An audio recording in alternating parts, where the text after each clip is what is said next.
Just throwing it out there for all. Hey, we're live. Tea leaves. Cody, you have to read the tea leaves. As I stop the arguing about who's going to win Best Picture, we are now live. Obviously, we are still talking about the Oscars, but not about nominations and stuff like that. We're talking about who we think should host the Oscars. Doesn't have to be this year's Oscars because, as we know, kind of know, they're probably going to go host somehow. But yeah, but I've got a good panel here with me. I've got returning for the first time this year is Cody. Cody, how's it going? Oh God, I'm so pissed off to be here tonight. To be honest, you've acquired literally three of the people I despise the most. So welcome to the no votes for Dan, Brooklyn, and Caleb. Woo! Hi, honey. Hi, honey. Manning and Malcolm, you are safe for now, but I'm not making any promises. I thought you were okay. You're indifferent to my opinion sometimes. I'll take that. Oh wait, I can't wait to get the Oscar pick for the person from the 1940s to do the show because that's who Manny's gonna pick, and that's when Dan saw his first film in theaters. Let's have fun. Also here with us is we've got Dan. Dan, how's it going? I think it's going great. You got a guy wearing a Red Sox hat. He's never even stepped foot in New England. I don't know how the fuck he's a Red Sox fan. You got also he never watched any movies. I don't know what the hell he's talking about the Oscars. Do you remember when he challenged me to a Red Sox match and got his ass kicked? Yeah, that's real funny. Continue. Yeah, well, 100-year-old questions.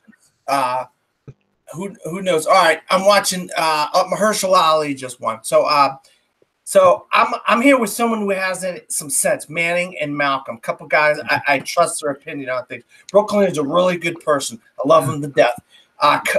Cody and Caleb. Oh God, I'm gonna vote everything they say down. You guys are not getting anything through as far as I'm concerned. I love it when people introduce the other people on the panel for me, but I'm going to still do it. Manning, how's it going? Emily Blunt just won Best Supporting Actress at the SAG Awards. I am elated. I am so elated right now. I did not see that coming. I did not see that coming whatsoever. And now I'm excited. Ali winning? Sure, why not? Why not? But, oh no, I'm happy. Tonight it's going up. Quiet Place, man. I'm just happy it's getting some love. Oh yeah, and we're talking about Oscar stuff because you can't get rid of me even talk about Oscar stuff.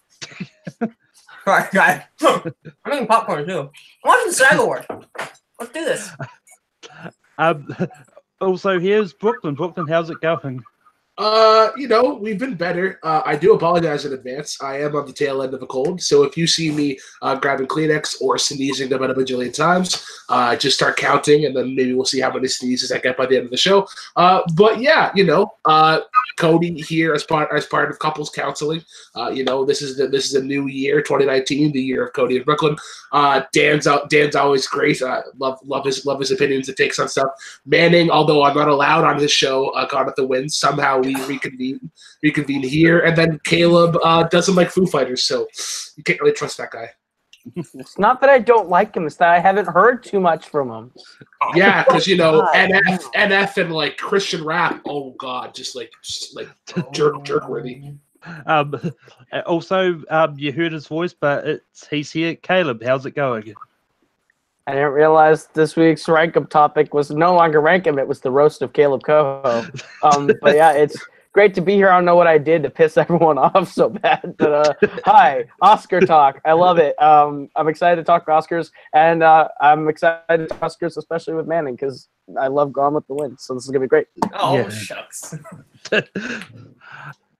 But yeah, tonight's topic is people who should host the Oscars. Doesn't have to be this year's Oscars. It can be next year's or any other years. But as I said in the chat, like I may have labelled it people who should host the Oscars, but that could mean like you could, if there's a group of people who are connected, like such as the Muppets or the Avengers, they're free to be nominated. You can, there's a duo you think will work well together, you can nominate a duo, but like no trios, etc. But because they come into groups anyway. But yeah, And also the other wrinkle I thought to throw in here, because it's so easy to grab a host from Oscars past and go, he should come back and host it. No nominating people who have hosted before. So Glad you said that earlier today, because I actually had one that I wanted to. Well, bring there up goes again. James Stewart coming back from the grave. as I said, Why the hell is that an option? I mean, I did put it in the chat. I assume people would read back to the chat. Terrible. Terrible. Missouri education system at its finest. But anyway, If I include them in a pair, is it different? Malcolm, don't let him That's a manipulate you. pairing. Take stand on your That's show. completely Take different stand than on your me show, saying Malcolm. this person should come back. Well, if you think it'll be an intriguing pair, but one half of that pair, the other half can't have hosted before, I might allow it depending on the pair. It depends on if it gets past everyone else. So it's still, because it's an even number panel, whoever does the nominating, their vote doesn't really count. It will be down to the other 5. So, but anyway, to throw it over, I'm going to throw it over to Cody. Cody, who is the first one you're going to bring up? Okay, my first nomination. I think this is a fantastic nomination. I think they would pair off each other really well. My first nomination is Lin Miranda, whatever. And Manuel. Shut your mouth. Lin-Manuel Miranda. The guy that can't answer trivia questions, correct. Okay, that's my pairing. I'm saying Lin and The Rock. I think those would play off perfectly together. They could do musical numbers.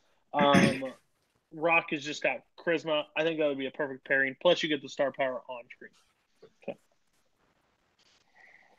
Okay. So Lin-Manuel Miranda and The Rock is on the table. Caleb, you're the biggest Lin supporter here. What do you say? I absolutely love Lin, and I completely think he'd be a great choice for the Oscars. He brings a lot of eyes with him because of his status. And when you pair him with The Rock, that's an excellent pairing because the two of them work together on Moana. They have a great, excellent chemistry. If you watch like their Twitter videos and their behind-the-scenes stuff, they're great friends. And the two of them together would be great to watch and would be a great sort of musical take-through of the Oscars. And I would absolutely yes to Lin and The Rock. Yeah. And I mean, I'm sure if they were asked, The Rock would say, "You're welcome," something. But Brooklyn, what do you say about Lin and The Rock? All right, I guess I'm the grumpy old man in the corner this week. I think they'd be a great like presenting group, but in terms of hosting the entirety of the show, I get really bored after about 20 minutes. So I'm gonna say no. From the guy that watched 8 movies this year. Wow. Congrats. Cool. I can hate that. So far, it's 1-1. Manning, what do you say about Lin and The Rock? See, I love Lin, and I do love The Rock. I'm trying to picture them working together as a combo, and I am having difficulty. I'm going to need, before I make a decision, I'm going to need...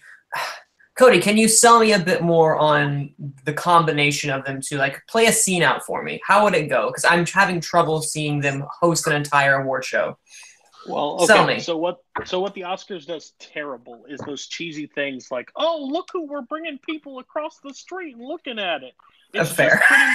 It's pretty much Lin setting up being kind of the straight man to The Rock's jokes and back and forth.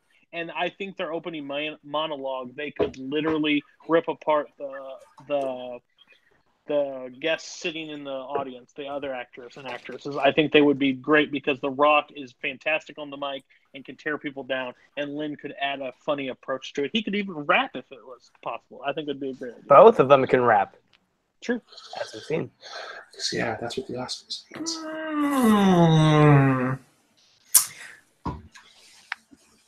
At this juncture, I just kind of, one of my choices was Lin. So at this juncture, I'm going to say yes because I think that add an extra twist having The Rock there. Because sometimes having a second person can aid in the leaning on aspect. So I'll go yes for now. You know what? You caught me in a good mood today, Cody.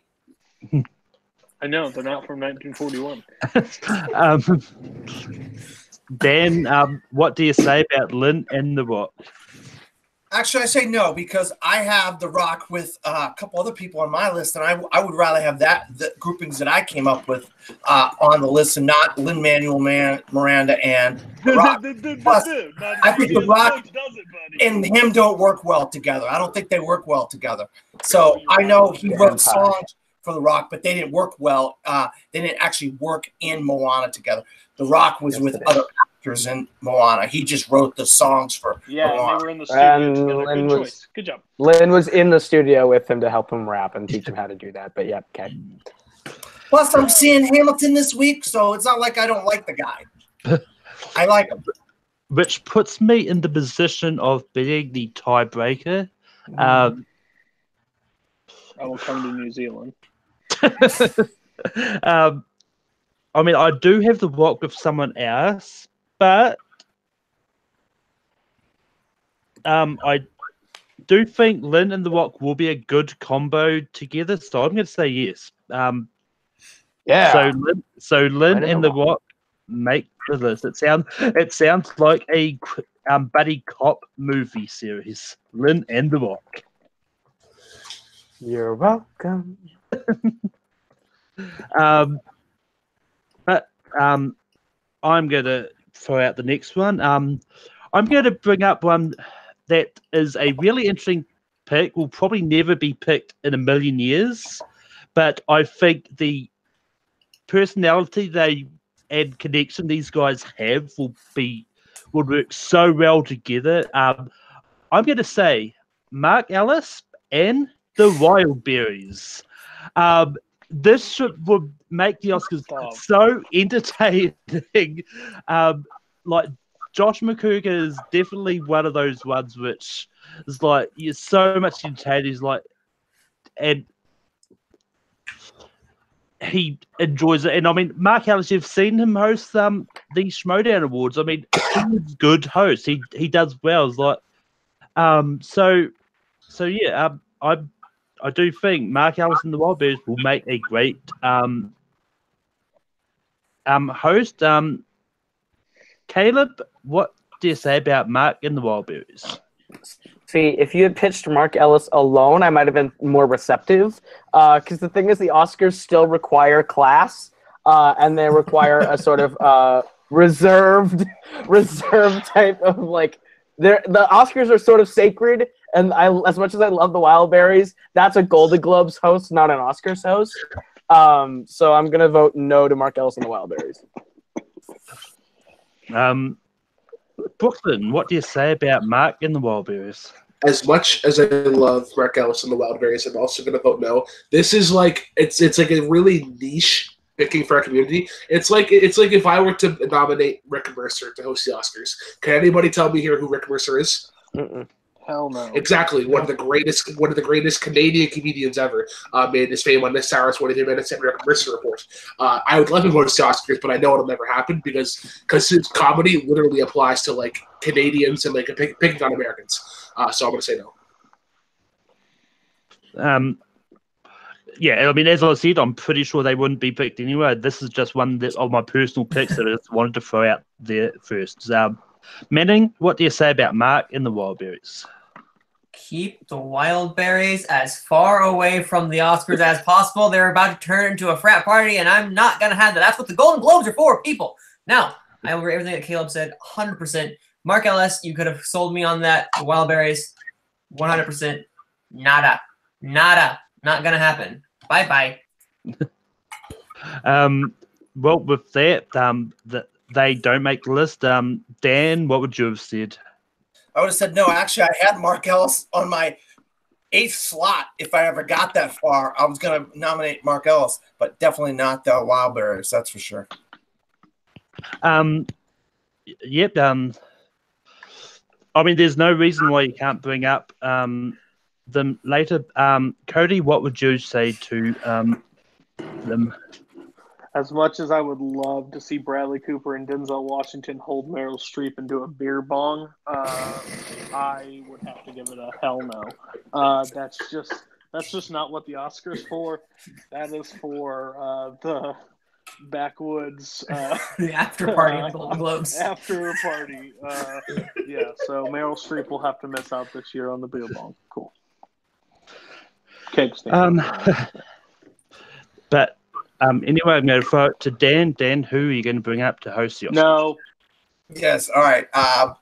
Well, guys, I've been a fan of these guys for quite a while, and I think they work well together, and they have enough characters in their repertoire where they could really be enjoyable. They could bring up some new material with these characters that are classic characters that we've come to know for quite a while now, and that's Mike Myers and Dana Carvey. And we start off the show with them as Wayne and Garth, and they do the monologue as Wayne and Garth, and then throughout the show they do some of their characters, and they introduce different people and whatnot. We get the church lady, and we get some of these characters, that these two guys portray, and I think it would be fun because they love movies. They're in movies. They've been in the industry for a while, so I think a lot of people would appreciate these guys, and I think that's what you need. You need somebody that can really get with the audience, and people know who they are, and they knew their material, and they know the kind of things that they're capable of doing, and then they could throw some fun stuff at us, Plus, with Mike Myers and Dana Carvey, they did the song for Bohemian Rhapsody, so especially this year would have been a kind of a fun year for those guys to host with the whole Bohemian Rhapsody connection and whatnot. So I got Dana Carvey and Mike Myers and Dana Carvey. Mike Myers and Dana Carvey on the table. Cody, you wouldn't count last time, but what do you say to them? I mean, it might have been fun while he was, 35 watching Wayne's World for the first time. I don't want to see this. This is not the time. I feel like it would just no. It would be a bad pick. And I think the Oscars work great when you have a comedic presence and a straight man.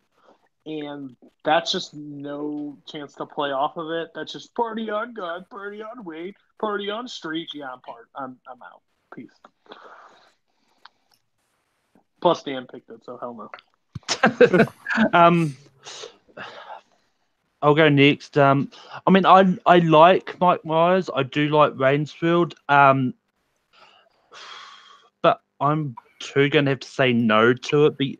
Just because, if they try and recreate their old characters, like they try to do Mike tries to do Austin Powers again, or they try to do their Wayne and Garth, it's just going to look like two aging men recapturing the youth. It's not going to work. If they'll go if they were there being themselves and not just not doing a character doing their own comedy bits, maybe. But yeah, Caleb, what do you say about Mike and Dana Carvey? See, I don't know what crack Dana Carvey's in right now, but I definitely don't know what he's up to. And Mike Myers, I last saw in a fat suit in Bohemian Rhapsody, where he was great, but that was their tribute to Wayne's World. The Bohemian Rhapsody is that little cameo. I don't really need to see them host the entire show. It's a very 90s pick and a very outdated pick because they don't have it anymore, especially Mike Myers. So I'm going to give that one a no. And Dana Carvey's a two-time cancer survivor. So, he's been very sick over the years, but he's doing a lot better now. So he's kind of on a crack den. And sadly, Mike Myers and Dana Carvey doesn't make the list. Manning, what would you have said? I probably would have said no in the long run, too, because I've been looking at their filmography. Both of them haven't done much over the series of years that they've been absent. And I think this would be the wrong time for them coming back at this place. They've done some voice work here and there, but nothing really as big as coming back to host the Academy Awards. I'd like to let them see them start off with something else. I would like to see them do the Golden Globes. And that's something I'd like to see them first start off doing together to get that old magic back. But the Oscars right off hand. Brooklyn. What's wrong? What's wrong, Brooklyn? Yeah, I mean, Brooklyn's just upset that the Canadians got out. Let's hear him talk about it. You uneducated monkeys. Oh my God, you guys, Mike Myers and Dana Carvey. Oh, they're too associated to the 90s. It's a nostalgia thing. I think you guys forget that Mike Myers can be the straight person. If you ever watch his guest hosting on Saturday Night Live, he is more than just this wacky zany person. He is somebody that can be straight. And I think the one thing, my biggest problem with the Oscars is that, and actually a lot of the award season in general, is that it's very politically associated. And after a while, that gets really tiring. And I think Mike Myers could really bring, like, I mean, I hate to say it this way, but it's sort of a Canadian politeness to it, where it's like it's not necessarily a dig. It's just like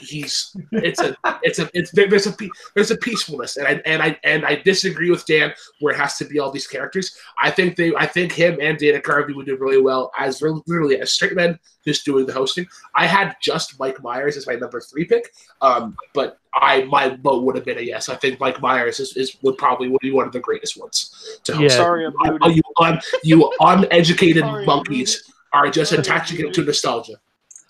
Yo, you literally. I'm sorry. The only reason you're voting yes is because they're Canadian.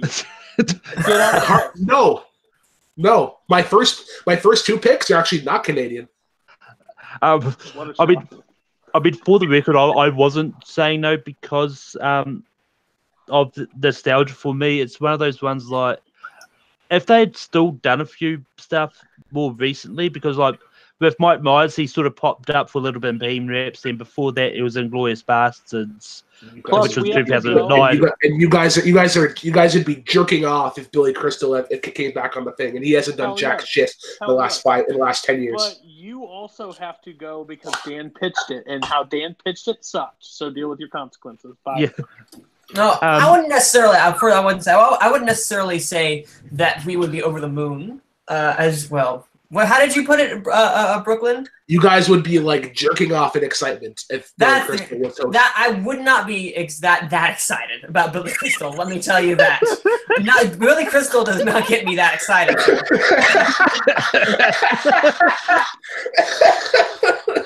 Like, listen, okay, that was a statement. Just want to clarify that to everybody, okay? He arrived on stage. Abe's not here. Somehow this has turned into Abe's sex talk, but I do not know how that happened. But I think Abe's possessed Brooklyn. But Caleb, what is your first nomination going to be? Lovely. All right. So my first nomination, take someone who we haven't really seen in the actual spotlight for a while, but they've been working quietly. They've got the great chops. They've never hosted before, and everyone's been dying to see them come back. I think Jim Carrey, when we saw him on the Golden Globes, showed that he still had it. He still had it. How the comedic timing, his charm, it's all still there. His quick wit, and having him host would be a breath of fresh air because it brings back someone that we haven't seen in the last 5 years, and gives him another shot and and puts the spotlight back on the talent that we all know he has. Jim Carrey's very charming. He's very witty. He's very funny. And he can also be very serious and very genuine. And I think having one person be able to balance that all out within them, plus seeing Jim Carrey show up, it'd be kind of like the dad's home sort of thing, where it's like it'd be a great feeling of like, hey, our buddy Jim's back, and it'd be great to put him on the Oscar stage because he has the respect for it. He has the charm, wit, and charisma to pull that off. And I completely, wholeheartedly believe Jim Carrey is a great pick for the Oscars. I rest my case. I'll go first on this. Like Jim Carrey is like, if he hadn't done the TV show Kidding last year, I may have said no. But after seeing that show, he showed he's still got his comedy and he's still there. He still has it. So I'm going to say yes to him. There's if you saw at the Golden Globes his bit he did bouncing off Andy Samberg in there, like he still can do comedy without having to really try hard and without having to dive into nostalgia. I'm going to go to Brooklyn. What do you say about Jim Carrey? I'm actually going to vote no. The documentary that came out it was about the behind the scenes of Man on the Moon. What was the name of that again? I'm forgetting the name of that documentary. Jim and Andy. The Great Beyond. The Great Beyond. Yeah. Anyways, the behind the scenes of Man on the Moon, that sort of tarnished the way I looked at Jim Carrey. He seems kind of crazy. and he used to be my favorite comedian, but he sort of lost it a little bit for me. Again, a great presenter, but I don't think the entire show. So I'm going to say no. Well, we officially can't give more shit to Brooklyn for saying no to Canadians. Or for saying yes to Canadians, for saying no to another Canadian. But anyway, Manning, what do you say about Jim Carrey? Well, first off, I'm surprised that he hasn't hosted before in the past. That's what I had to double check, because that seems like a name by himself that he would do. Wow, okay. I'm surprised about that, but I'm honestly torn, because I have to agree with he has been with Brooklyn in a way. He has been acting a little. No, I wouldn't say crazy. Yeah, he has been out there in what he's been doing before he came on with Kidding, and just has been out of the limelight in a way that I don't think would provide a good image for the Oscars. Maybe in my mind, I don't think comedy is comedy. Scratch that. Comedy is the way to go, but not a straight comedian. And I don't see that would be the best venue at this course, because I don't know. Every joke you're going to tell, someone is going to be offended at this point at the Oscars. And either need to go full on Ricky Gervais, which would be amazing, or have someone like Hugh Jackman back. And I'm not sure where Jim Carrey would fall, because I feel like he could just go out of nowhere. But I like Jim Carrey enough to where I'm going to give it a tentative yes. Tentative yes at this point. Because what he has done, I've been readily impressed by. So I guess I can go ahead and bring it to while Malcolm is doing one thing real quick. Dan. I'll tell you what. I'm surprised that Caleb brought Jim Carrey up, because I didn't expect him to bring up somebody that really could have actually had a chance of hosting these awards. So I give credit to Caleb on this one. Jim Carrey, though, if you guys don't know, he has one of the best stand-up acts where he does impersonations of legends, like Hollywood legends, like Henry Fonda, Jack Nicholson, Clint Eastwood. This would go great in an Oscar audience with a bunch of actors and people that have been in the business for a while. And then he could do his own kind of different bit based on society, what's going on in the public news, bashing Donald Trump or whatever. Jim Carrey, I think, is a great choice to host the Oscars. I actually had him on my short list at number 6 or number 5, I think I did. So I'm going to vote yes. I think Caleb actually came up with a good one. Good for you, Caleb.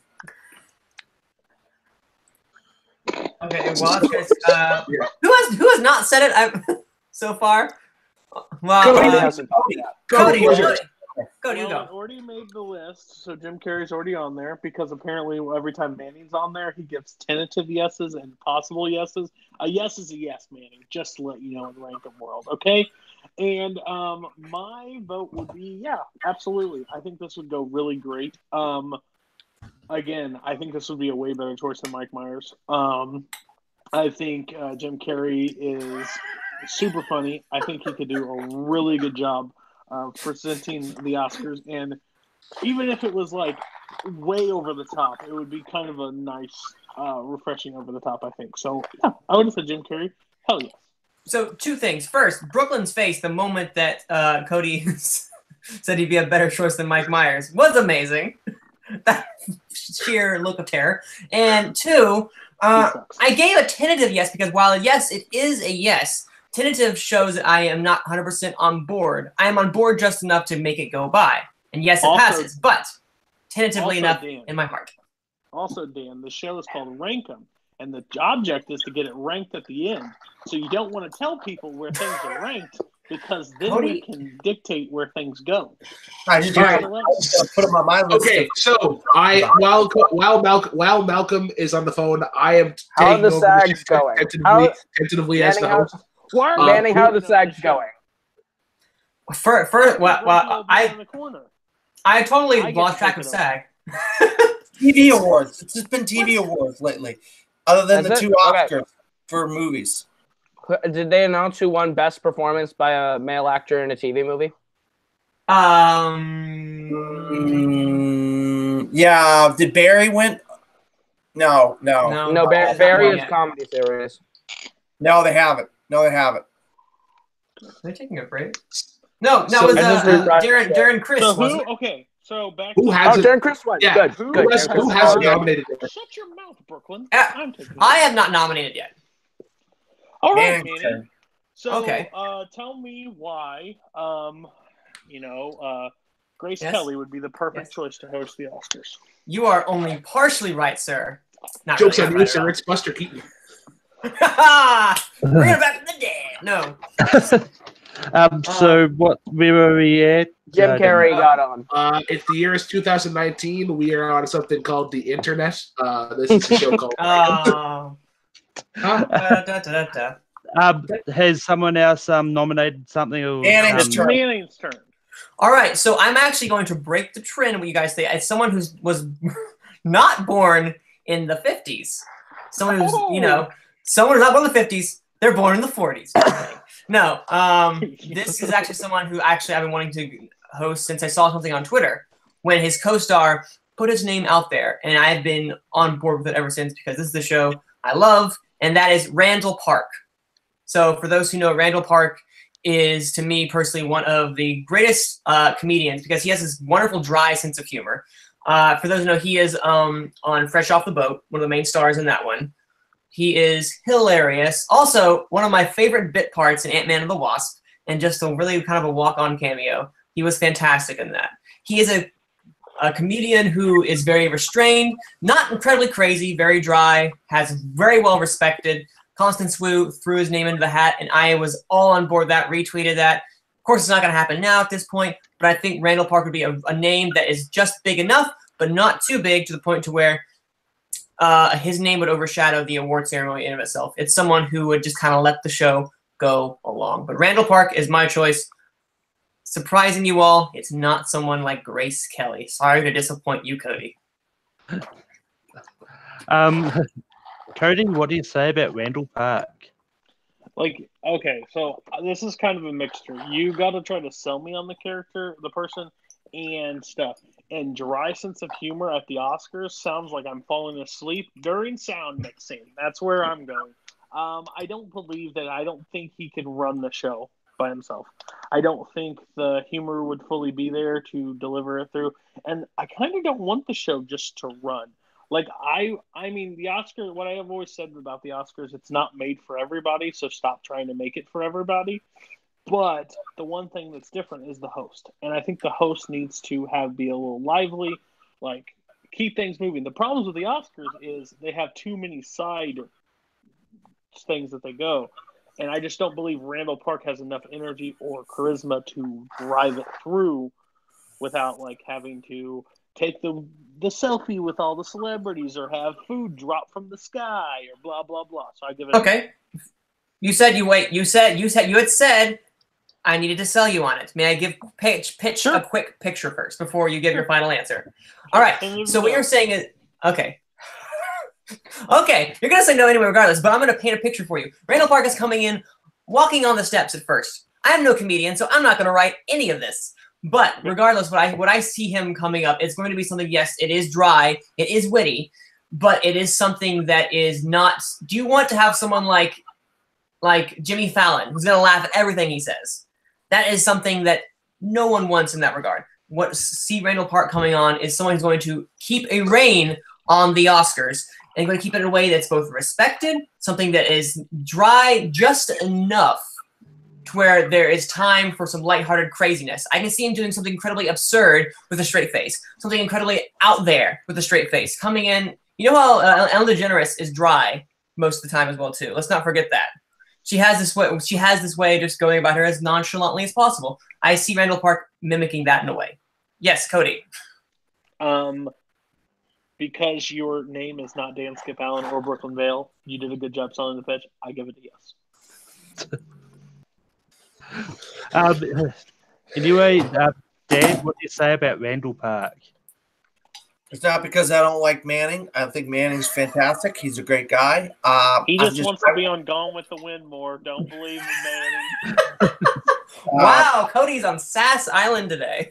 I'll be on Gone with the Wind anytime I want, right, Manning? I don't even have to kiss up to you, right? All right. I'll be honest. For you, Manny.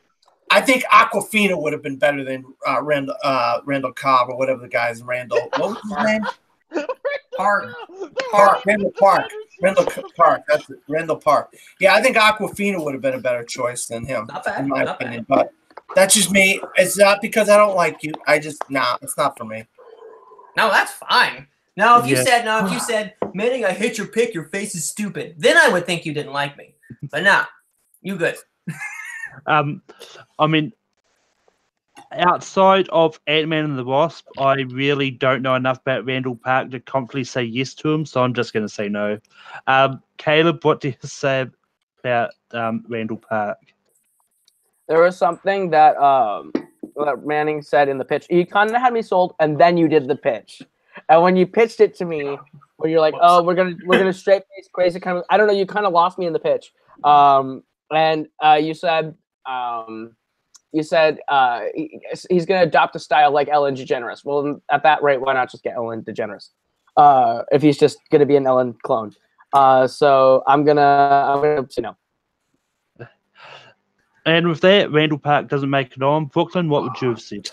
I think you guys forget that he was Asian Jim in one of the best cold opens of The Office ever. Yes. Yeah. Although I couldn't remember his name when I was asked the question in the Multiplex Manager Bowl. But yeah, I would have said yes. I don't like comparing him to Ellen DeGeneres because Ellen DeGeneres is probably like one of my least favorite hosts ever. But then again, I'm one of the people who love Seth MacFarlane's.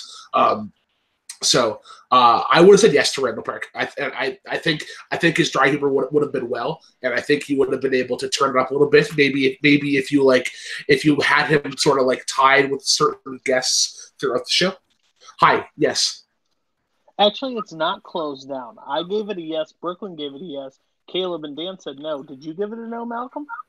Yeah. I said no because I don't know much about him outside of I Ant-Man don't and the like Wasp. you, Malcolm, anymore. You're on the list. You're on the list. I mean, I've never watched. I mean, Jonathan Peck mentioned his show in the chat. I've never once watched that show. I've never once watched The Office. So, Right. but anyway, also Fresh Off the Boat is great. Just to let you know. But anyway, I'm gonna put Malcolm on a boat. But anyway, Brooklyn, what is the first one you're going to bring up? God. So I first saw this from a tweet from one of the greatest, William Bibiani, and I fell in love with this idea ever since. I've pitched this before, and people looked at me like I fucking burned the American flag. We're gonna say the Muppets. I think the Muppets would the Muppets would be a great pick for a plethora of reasons.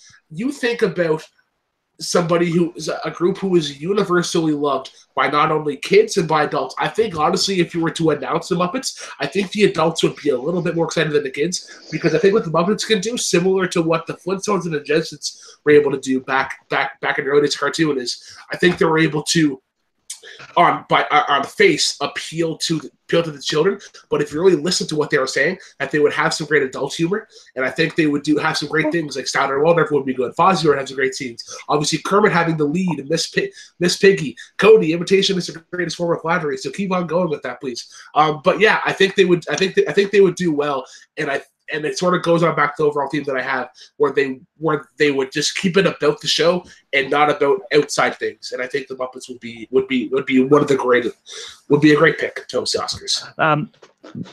Before I go to everyone else, I just want to ask you, Brooklyn, is Zach Ford and Linus Babcock standing side by side with a gun to their head?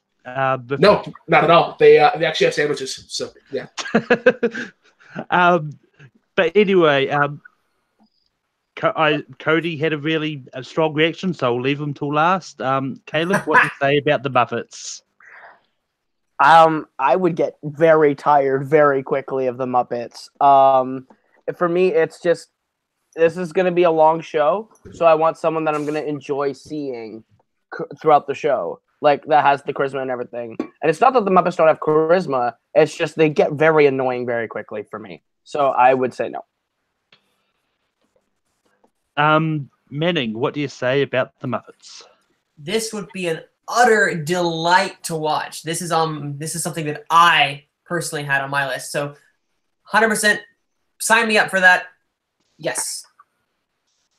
And I did have them on my list as well, so I'm going to say yes as well, because like you don't have to have all the bunch of the Muppets at once. You could like stagger them through, like Exactly.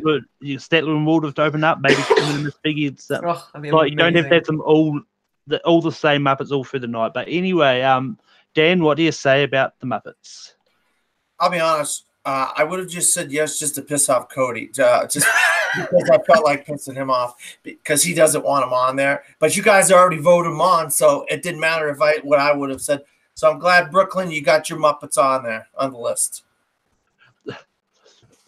Well, actually, it would have been your vote that would have got them on anyway, because because there's an even number person, the person nominating their vote doesn't count as everyone else's. So yeah. All right, well, I'll vote yes to piss off Cody. Cody, what would you have said, even though I know what you're going to say? Oh my gosh, you all are the dumbest people alive. I'm sorry. I had a lot of respect for you till today. Oh, they're good for this and that. ABC couldn't even keep them on their own damn channel, and now we're gonna give them the whole freaking 3 hours of the Oscars. Listen, Yes. you want to drive people into watch? No one will watch this because of that.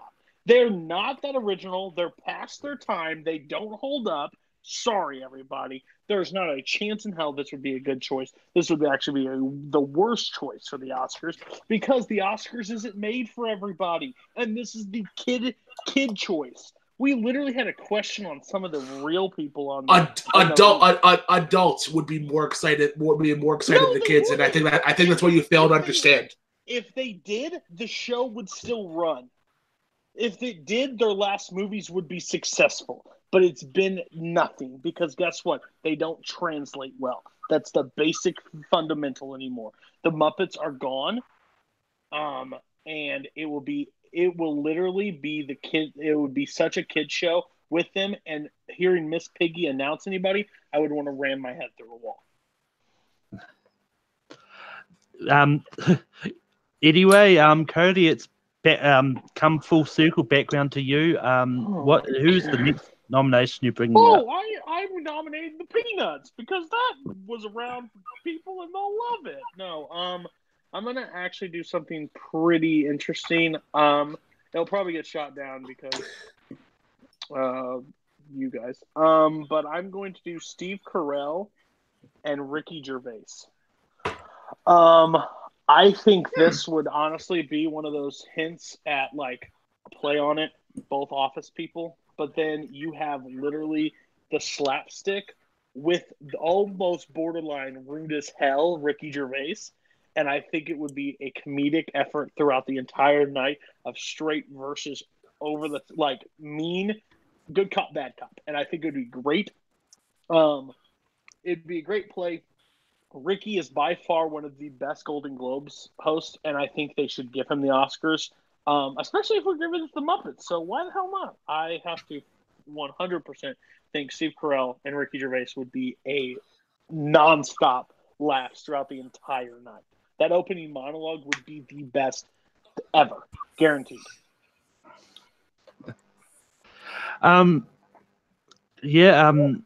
Dan, what do you say about Steve and Ricky? All right, first of all, Ricky Gervais was in The Office in England, and Steve Carell was in The Office in America. They weren't in the office together on a show together. Oh, thank you so much for the clarification. I didn't know that. So, and Ricky Gervais did a great job hosting the Golden Globes by himself. He didn't need anybody with him. So why pair him up with Steve Carell? I would see Steve Carell by himself before I would pair him up with Ricky Gervais. They don't need to be paired up together. They'd be great separately by themselves. And because of that, I'm going to vote no. I don't know why you paired them both up. They should have been separate. Can I go next? Can I get next Malcolm, please? Oh, No. because Tina Fey's really funny, and Amy Poehler, guess what? Funny. They But paired they're up. used to being together. They have done a lot of a shtick on Saturday Night Live together. They're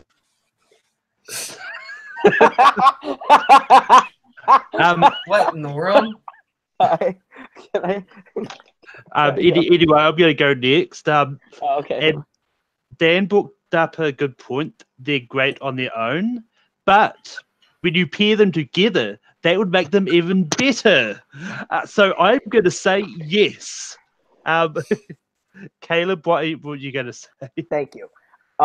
Here's the thing. The moment I heard this, the more I got excited, because Steve Carell is hilarious in the way that if you have Ricky Gervais saying the over-the-top, really offensive things, you can see the bits where Steve Carell's like, whoa, whoa, whoa, whoa, you can't say that.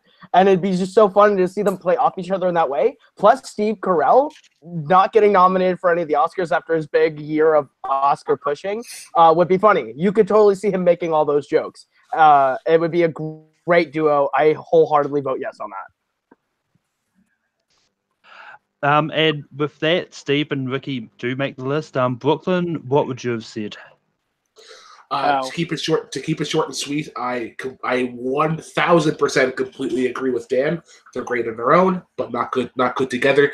You need some serious moments for the Oscars. It can't all be chuckles. I can't imagine what jokes they try to chuck in during the in memoriam scene moment. So I'm going to say no. Oh my gosh. You said it has to have 4 votes, Malcolm. That's 3. And the person nominating them doesn't count. Yes, because and there's That's 5 what other I'm people, so 3. So it's majority of the votes that get them on. So because it's Well, Manning would be deciding, wouldn't he? 'Cause I haven't decided yet. Yeah, Manning's the deciding vote right now. Jeez, this is so much pressure. See, I this has been a roller coaster at this point because the first pitch I could not see together because they're so polar opposites in their comedy. Is what Dan was saying. I'm not sure how good they would be together. It doesn't make much sense. Amy Poehler and Tina Fey together had that chemistry for a while. And then Caleb came in and said that they would provide a good contrast of each other, which would be a really good. I can see some of these bits working out very well because one of them tries to say something really offensive and another one reins it back in. It would be great comedic timing in itself. But how long can that last for an entire award show at this time? I'm not entirely sure. So I am very, very conflicted at this point. But see, okay. I'll tell you. All right, so you sell me again. So the biggest problem that I have is it doesn't always have to be it doesn't have to just be those bits. They can do things separate together, which means you have those morning jokes, and then Steve Carell comes out and introduces. And on the in memoriam, that's a dumb thing to choose. Like they literally normally have somebody else introduce that part, or Steve Carell could literally deliver that completely respectful and show like you act like you okay, and you literally nominated the Muppets. Yeah, I expect Kermit to be like, look at all the people that passed away this year, blah blah blah. Like that's a joke at that point. So yes, I think Steve Carell and Ricky Gervais could be respectful when need be, but also slapstick when they have to be.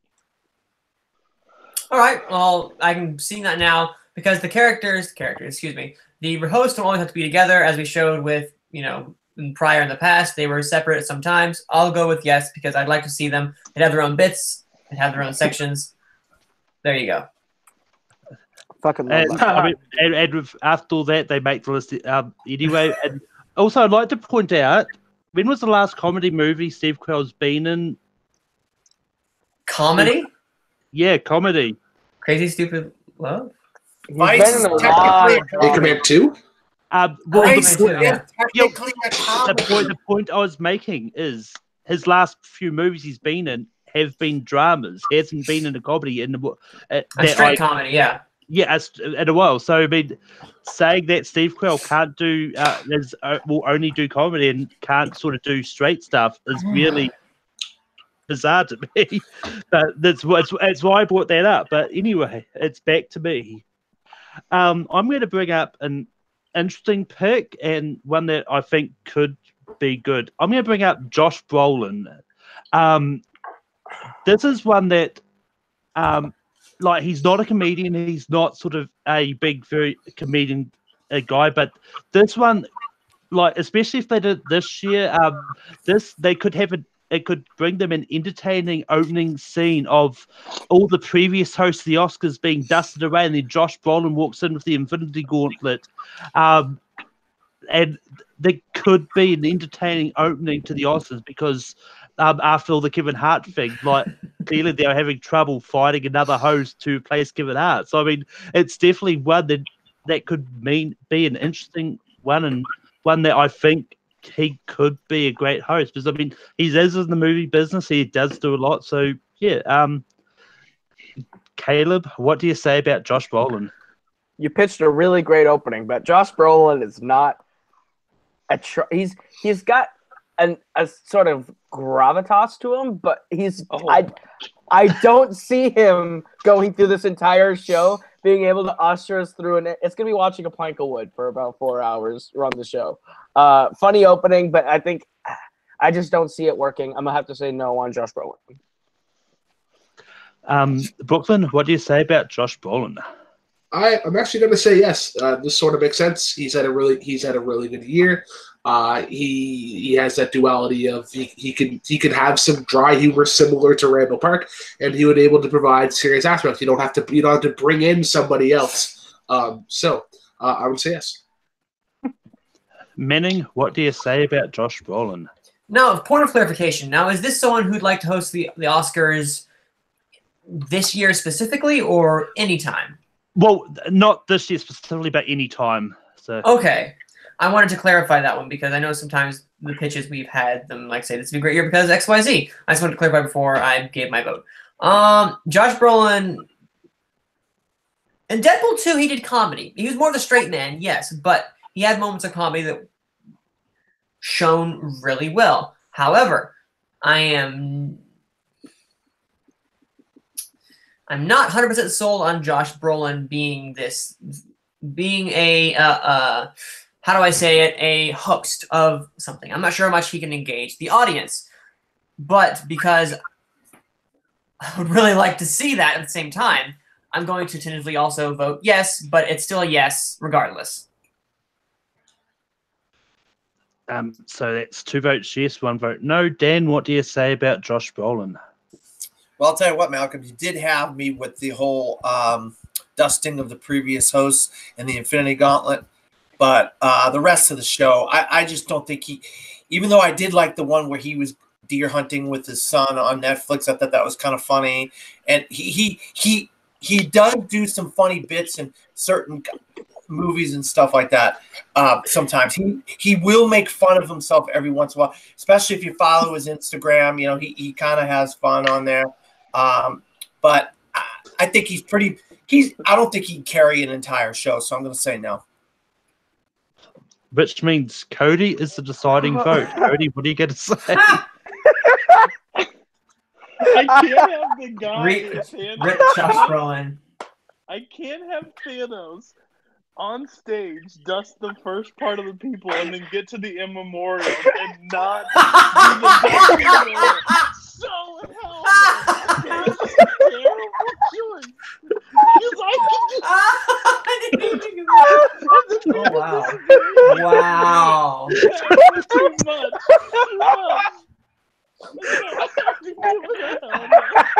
Just because of the time waste. I think if he's still in the gauntlet coming out and be like, into the in memoriam.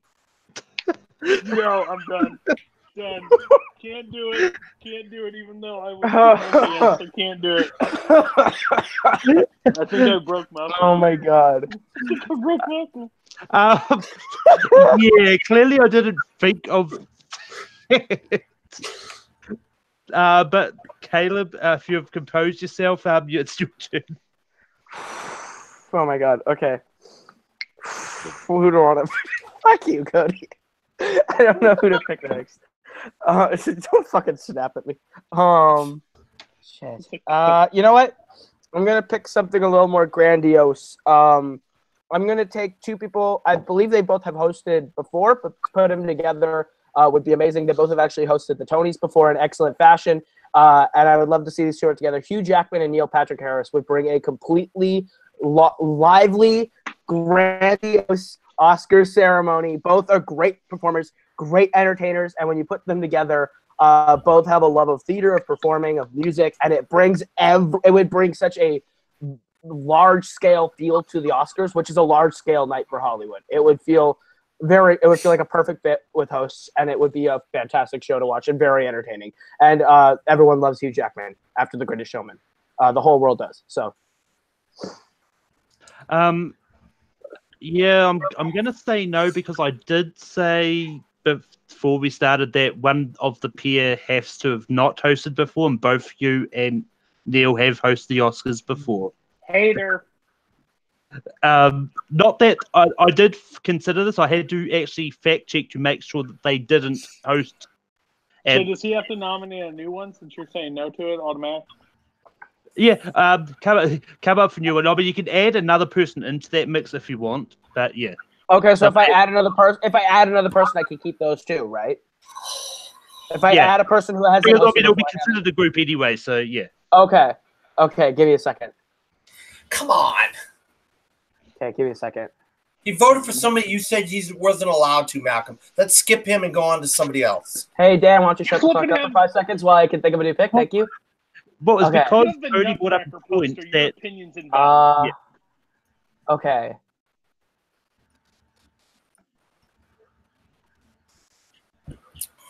You know what? I think I got it. You know what? I'm going to give you a 5. This is difficult. Hold on. This is difficult. Hold on. 3.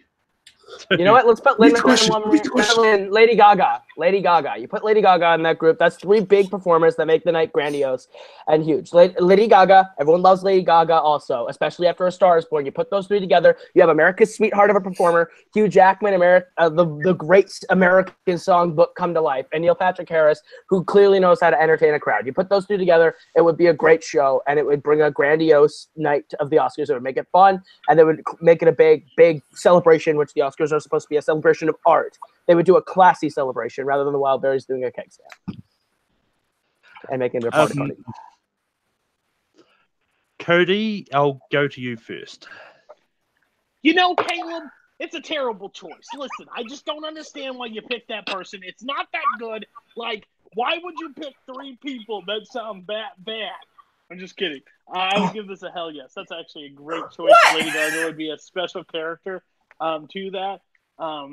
I may have a hole in my wall, but I would give that a viewing party. So hell yes.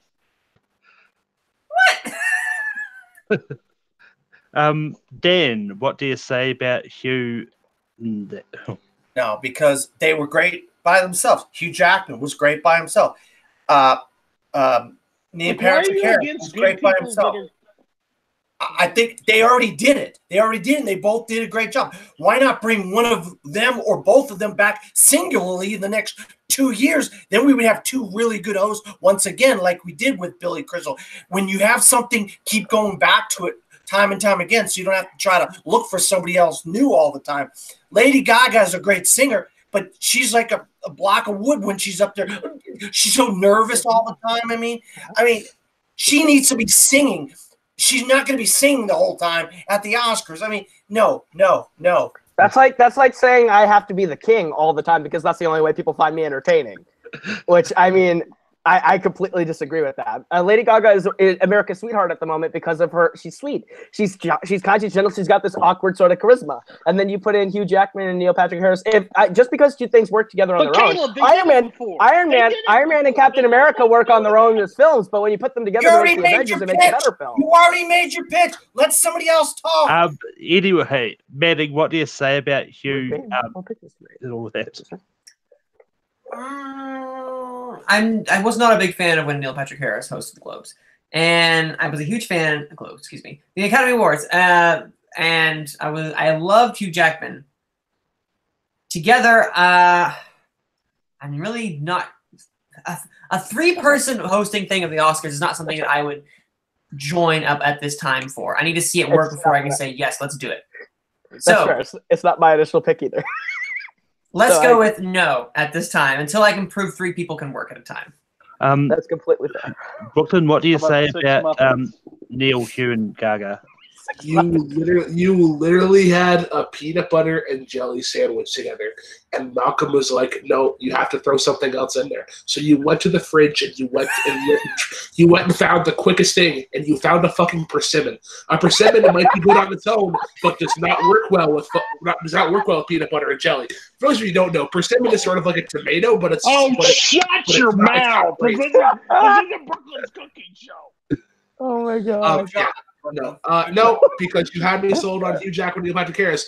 Then you throw Lady Gaga, who could be interesting on her own, but doesn't mesh well with Hugh Jackman and Neil Patrick. That's fair. That's honestly fair. Fuck you, Malcolm, for having me pick another person. I'm kidding. Comes down to you, Madan. Comes down to you. Well, Dad's already You're a said New no. York Yankee now. It's Oh my god. anyway. I'm going to be completely honest. I didn't hear the Oscar rule thing before we started. And when Me you said it neither. earlier on in the show, I was like, I just tried it. Okay. Yeah, It was a shot. it was a shot. It's not going to pay off. That's technically, That's but fine. I mean, not because I don't like that mix, because I do think that mix is good. I mean, if Lady Gaga just hasn't hosted anything before, so it's one of those ones that, like, until she actually hosts something and we see how she is as an actual like main host or something, then maybe that mix would be a good mix. But yeah, I mean, I was sad that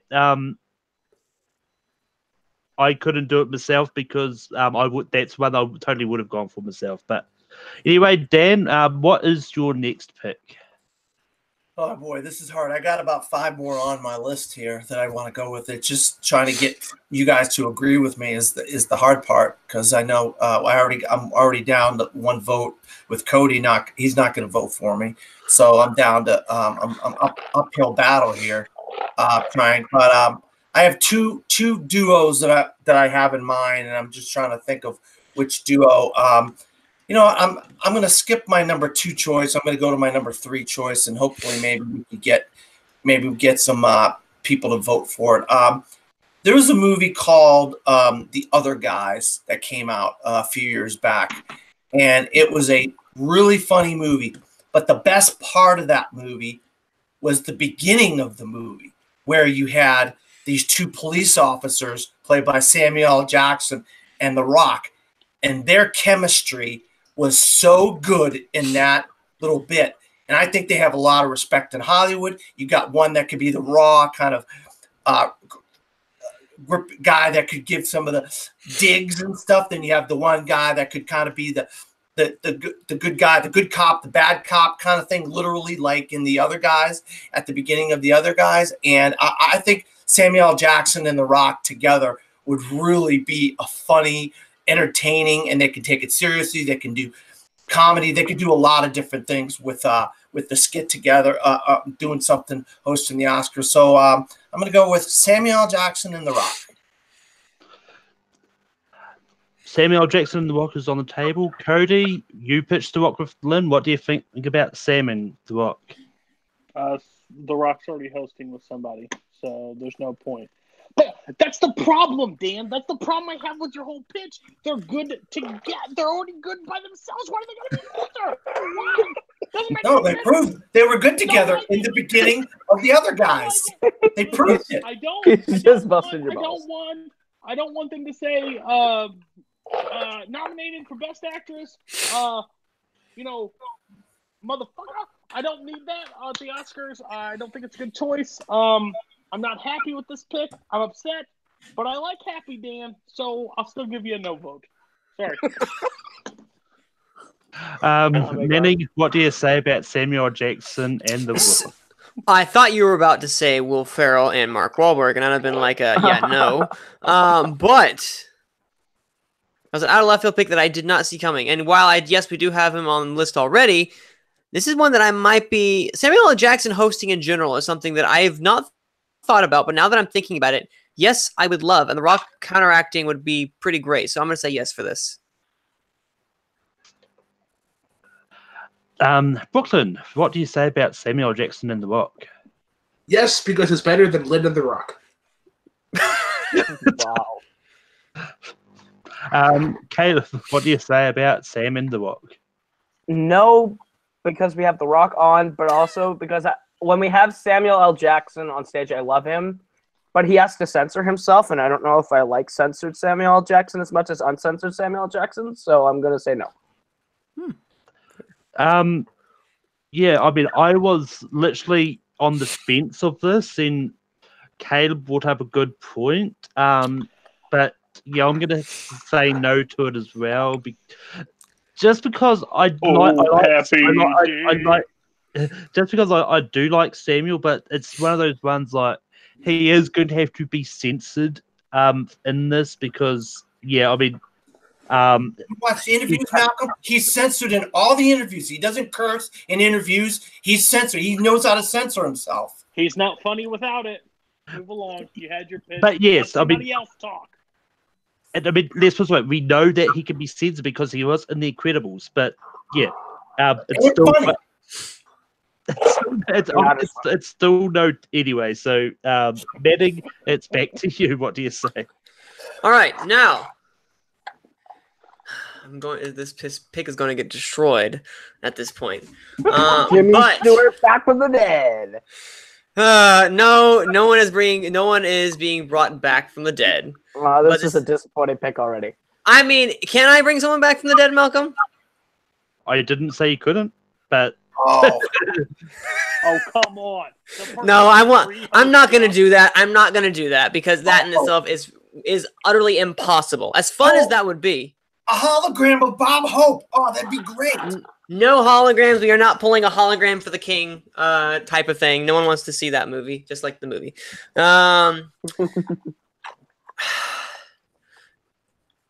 Now, this is something. Now, everyone hear me out.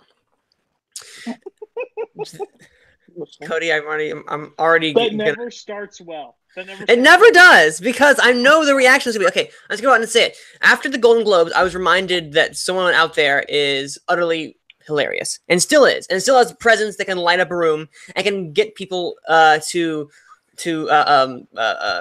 focus in on her, and that's Carol Burnett. Carol Burnett is an icon, and what she has done for comedy in general cannot be unsaid. Or cannot be what's the word? Cannot be understated. She has such a presence on the stage that is delightful, even in the age that she is now. I was reminded how funny she is every single chance that I can get. And this Carol Burnett show, fantastic show. Go watch it if you can. I'm gonna have Carol Burnett leading the charge for the Oscars. That is my pick. Hasn't she already hosted the Oscars? Has she? And not that I know of. I will check right now. I did not think so. If she was, it was an earlier iteration. Yeah, I don't think they had Carol Burnett hosting the Oscars. Carol Burnett, Oscar, 1973. 1973. There's no way she hosted. Well, that's a disappointment. Well, there goes half my list. I love Carol Burnett. Pair up was one. Do I dare pair this up real fast and then have the possibility of it being shot down? You might get a persimmon. See, I might get a persimmon. So what I'm going to do is I'm going to think of someone to pair, so someone else can go next. I'm going to throw mine next, and we can come back to me while I think of something to pair, so I don't get a persimmons. Well, talking about persimmon sandwich, Brooklyn. It's back to you. Hashtag persimmon sandwich. All right, so my next pick is a little more modern. These guys had a really good year in 2018. They had one of the greatest comedies, of Big Mouth. One of them had incredible stand-up performances on Netflix. We're gonna go with Nick Kroll and John Mulaney. They have incredible chemistry. I think Nick Kroll would be your dial to 11 guy, where John can obviously be the straight man and have those more serious moments. I am also a huge fan of John Mulaney, the way that he that his humor applies to the masses, and I think if he is like the broader type person where Nick Kroll can sort of throw in like those sort of niche moments when he needs to, I think would be great. So I'm going to say Nick Kroll and John Mulaney. Cody, what do you say to Nick Kroll and John Mulaney? No, I don't think they fit. I don't think they fit the Oscars for the night. I like the pick. I think they had a good year, but I don't believe that that's what I want at the Oscars. Yeah, I'm going to be respectful on this one. I'm just going to tell Brooklyn no. Sorry, buddy.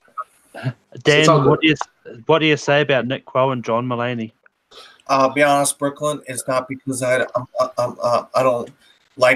don't know who these guys are. I don't watch their shows or whatever they did on Netflix. I'm sorry. That's why I have to know, because I don't know who they are. Can I make one sort of like recommendation for things to watch? Go watch The Top Part by John Mulaney, New Kid in Town by John Mulaney, live at Radio City Hall by John Mulaney, and go watch both seasons 1 and 2 of Big Mouth. But moments I was pissing myself laughing. Okay, yeah, I have heard about Big Mouth. I didn't know these guys were in it though. So yeah. And I think John Mulaney was Spider-Ham and Spider-Man. Manning, what do you say about Nick Kroll and John Mulaney? I do not like Nick Kroll's humor at all. No way. But I love John Mulaney. I don't know why. Maybe I've just been turned off of Nick Kroll because of Parks and Rec. So blame Parks and Rec for that. But John Mulaney, I love his stand-up. So if you just said John Mulaney, I would have said 100% yes. But you added Nick Kroll, so I got to say no. Yeah, same here. If it was just John Mulaney, I would have said yes. I think Nick Kroll is just a giant douche. Anyone who's seen that movie will know what I'm referencing. I get it. Rami Malek won Best By Brooklyn's face, he clearly hasn't seen Sausage Party. Robbie, That's my old friend. Caleb, what would you have said? I'm excited now. Rami's gonna win that Oscar. I don't know how well Nick Kroll fits in at the Oscars or John Mulaney. I like them a lot. So for sympathy, I'll say yes because I like them a lot, and I'd have loved to have seen them if they could find a way to make it work. Manning, have you got a pick? I think so, but I'm not sure how good it is. We're gonna find out. Now, Manning, is it a peanut butter jelly and persimmon sandwich? It is it's not a persimmons. I can guarantee that, but I'm not sure if it's jelly. We're about to find out. Now, I was actually looking it up. Now, Vanity Fair actually gave a strong, compelling argument for who should host with Carol Burnett, and that was Julie Andrews. Now, hear me out over here. Julie Andrews and Carol Burnett coming back. They have done stuff countless times before on the Carol Burnett show. Now, they are something that still has, they still have what they had back then. They have a lot of charisma. They have a certain class to them, and they can be utterly, specifically, Carol Burnett can be utterly ridiculous when she wants to be. And Julie Andrews can be the straight host for what they had. Someone who will be classy to Carol Burnett, who may do a tasteless joke out of there, which would be a perfect collaboration for the two of them when they used to do so many sketches back in the day. And there you go. That's my quote-unquote back in the day pick that we're going to have there. These two golden age actresses coming in to provide a different take together for the Oscars. I can't believe Julie Andrews has never hosted, but she hasn't. That's a problem. There you go. To me. I did have Julie Andrews with someone else, but to be blunt, I don't know how well they'll work together. I see what you did there. But I am going to say yes to Carol. I'm going to say yes to Carol and Julie because I do think they're better picked than Julie Andrews and Emily Blunt, which was who I was going with, but had on my list. But Caleb, what do you say to Carol and Julie? I really like Carol. I don't know how well Julie Andrews fits up there now. I think this would be a fun presentation. I'd like to see the two come out and present an award. I would love to see Carol for most of the show, but I don't know how well I would deal with Julie for most of the show at this point. So I'm going to give it a slight no. Just regardless of whatever you guys pick, I'm sending you guys the article now to read because it's fascinating. It convinced me when I was like, oh, wow. So it does a better job than I could. Cody, what do you say about Carol and Julie? Okay, so I don't believe you hit a persimmon. I think Julie's a little old to do it, but if my mom told me anything when I was growing up, I don't go against Carol Burnett. Carol Burnett is the queen of comedy. There is no one higher. There is no one more revered. There is no one that would be amazing. When she accepted the award, it was awe-inspiring. She is just something. She's a national treasure, and I would love to see Carol Burnett up there and even do like some sketches or something on there. I think she could still do it and have a lot of fun with it. So yeah, Carol Burnett is a hell yes for me. I don't care who she's with. And, All right, so that's 2 yes, 1 no from Caleb. Brooklyn, what do you say to Carol and Julie? Yes. Agreeing with everything they said. Also, we are over an hour in, and we only have 4 picks out of the 12 that we need. So we need to get this train rolling. Dan, Carol and Julie has made the list. What would you have said? Yeah, I would have said, that would have been a fun pick. I would have been very entertained by the two of them, I think. I think they would have brought a lot of John Roca says the famous word gravitas to the show. And I think that's what the Oscars needs, gravitas. There you go. Just be careful. I heard a rumor that if you say gravitas 3 times, John Roca will appear on stream and yell at us. But anyway, it's back to Cody. Who are you going to bring up next? Oh shit, that's me. Okay. So this is when you said that this could be at any time. So I think this would be a perfect pairing. I pick Bradley Cooper and Jennifer Lawrence.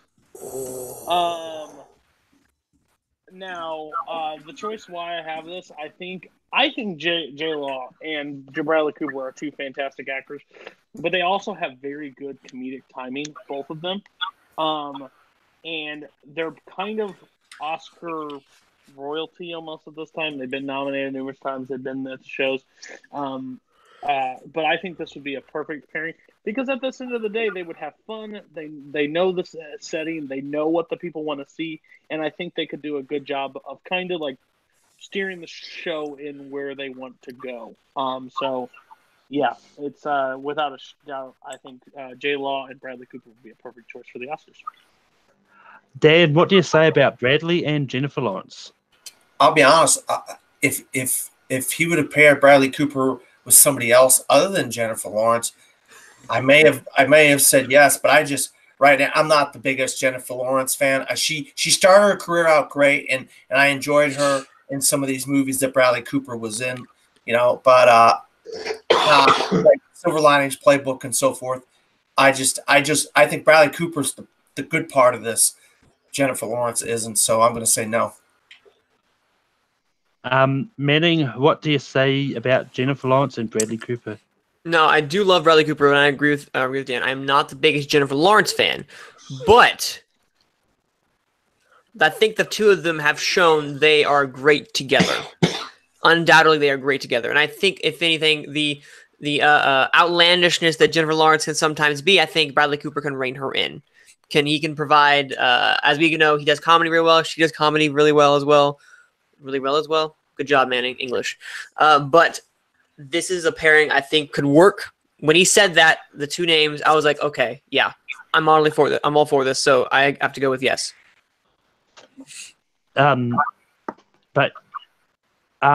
Okay. Brooklyn, what do you say about Bradley and J-Law? Yes. Caleb, what do you say about Bradley and J-Law? Yes. They just have great chemistry together.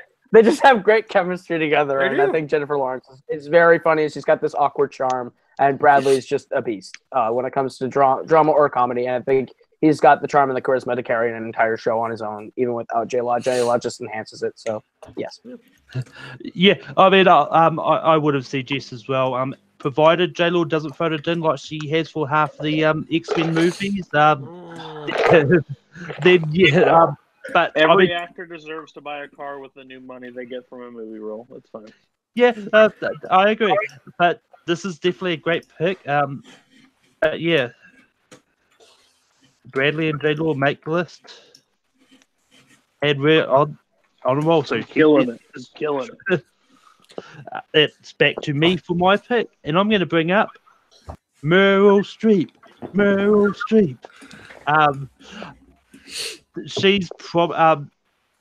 She's probably one of the highest nominated actresses at the Oscars. I don't know who's higher, who Katharine Hepburn, but it's definitely pretty close between them. But I think she could do really good hosting the Oscars, and I think that she has proven in various movie roles that she does have great comedic times as well. But I do think that even seeing how a lot of the speeches that she's done, like she definitely can do a lot of sort of big hosting sort of things. But Caleb, what do you say about Meryl Streep? I'm gonna say no, just because I'm kind of sick of Meryl Streep in general. Like even at the the Oscars and everything, she's always nominated, and it's because she's good. But the thing is, like, I don't find Meryl Streep particularly fun to watch. So I'm gonna give it a pass on Meryl Streep. Cody, what do you say about Meryl Streep? I would fall asleep if Meryl Streep was the host of the Oscars.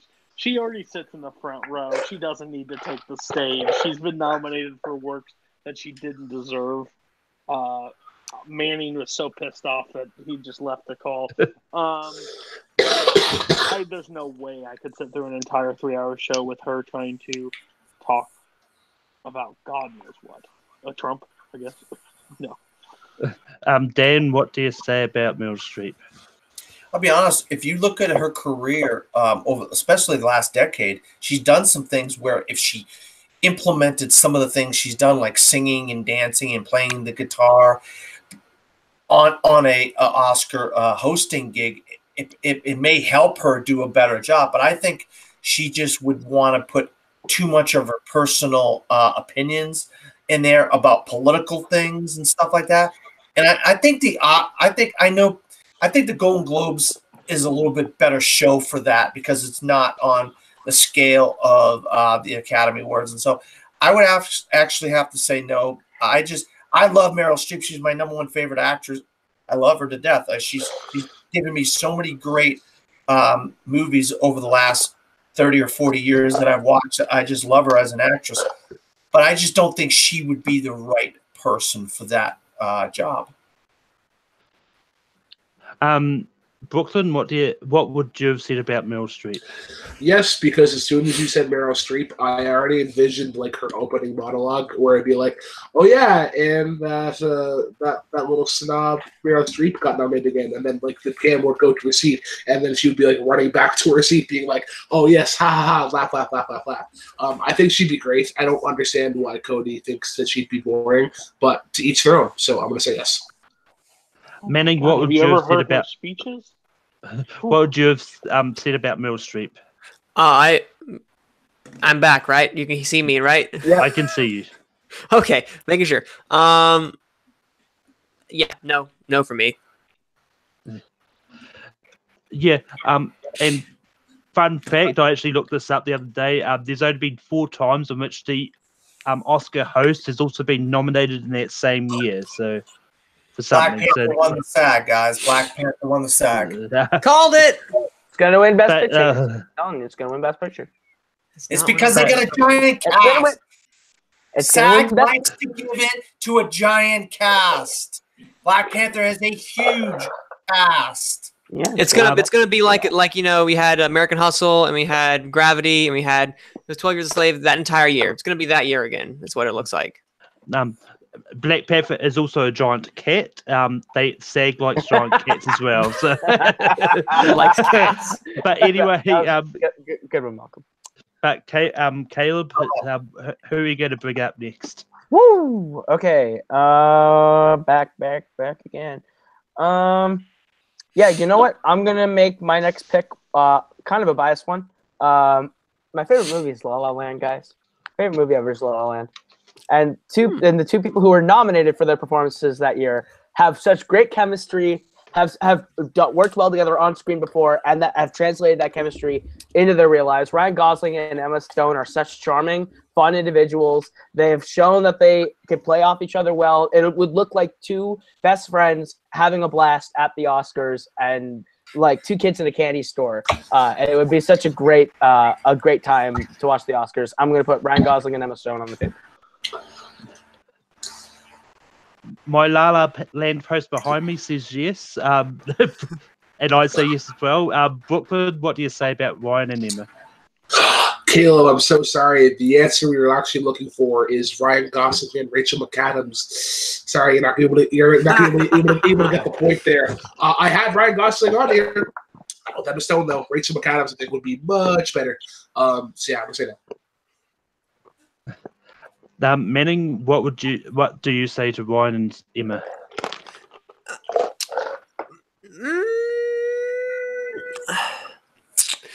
I'm not entirely sold just yet, but I do love La La Land, and they did have great chemistry. And this is over an hour long at this point, so I'm gonna have to go with yes at this point because I did have Ryan Gosling on here, but he was by himself. But this is a lot better pairing with someone else. I didn't have anyone paired up in mind, so now I have to like come up with stuff. So I'm gonna go with yes for this. Actually, scratch it. I had one person duo, so we'll get that later. Dan, what do you say to Ryan and Emma?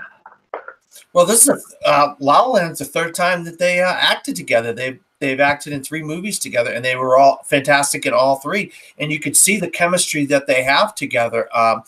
And they can sing and they can dance, obviously, after watching La La Land. So that could be some things that they could throw in there. So, yeah, actually, I'm surprised Caleb actually came up with this. This is actually a good pick, Caleb.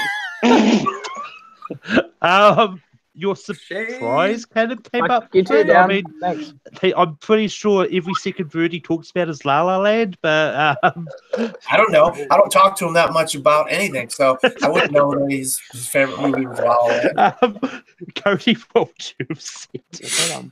And the bitch award of the Oscars go to Dan Skip Allen tonight. Woohoo! Okay, anyways, on that note, gosh, someone's salty for hell tonight. But I would have to go absolutely yes. I'd pick Rachel McAdams if I wanted to watch paint dry. I'd pick Emma Stone if I wanted to have fun and watch laugh tonight. So I would have to go with hell yes. Give me Emma Stone and Ryan Gosling.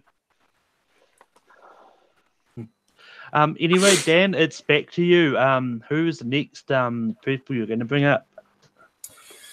Well, I'm going to skip over my number 2 pick again because I don't think you guys are going to go for it. So I'm just going to – I have my number 5 and 6 pick here. I'm up to my 5 and 6 because I'm thinking who would you guys vote on that would be entertaining. And, this person had a long-running TV show that has kept people watching and watching and watching. And then when they did like special things like Saturday Night Live, they are hilarious and things like that. And I think middle America, people that are not normal, that don't look like supermodels and so forth, or don't look like they had to be friggin' tied into their dresses and things like that, will really relate to this pick and can look and say, yeah, that's me. That's who we are in America. Maybe someone like Cody could relate to this. And so I'm going to say Melissa McCarthy. Wow. Okay. All right. Wow. Now, I'm in the bind because I've got Miss McCarthy on my list, but I've got it paired with someone. I'm going to figure it and throw it over to Cody first. Oh, hey, Dan, if I haven't said it before, big fuck you. Okay, so because I'm fat, I would totally understand Melissa McCarthy being the host of the Oscars. No, Interesting you're middle choice. America. You're in the Oh. heartland. She's a person that 'Cause I people in the don't like heartland love. suicide zero. Normal Cool people. choice. No, hell no.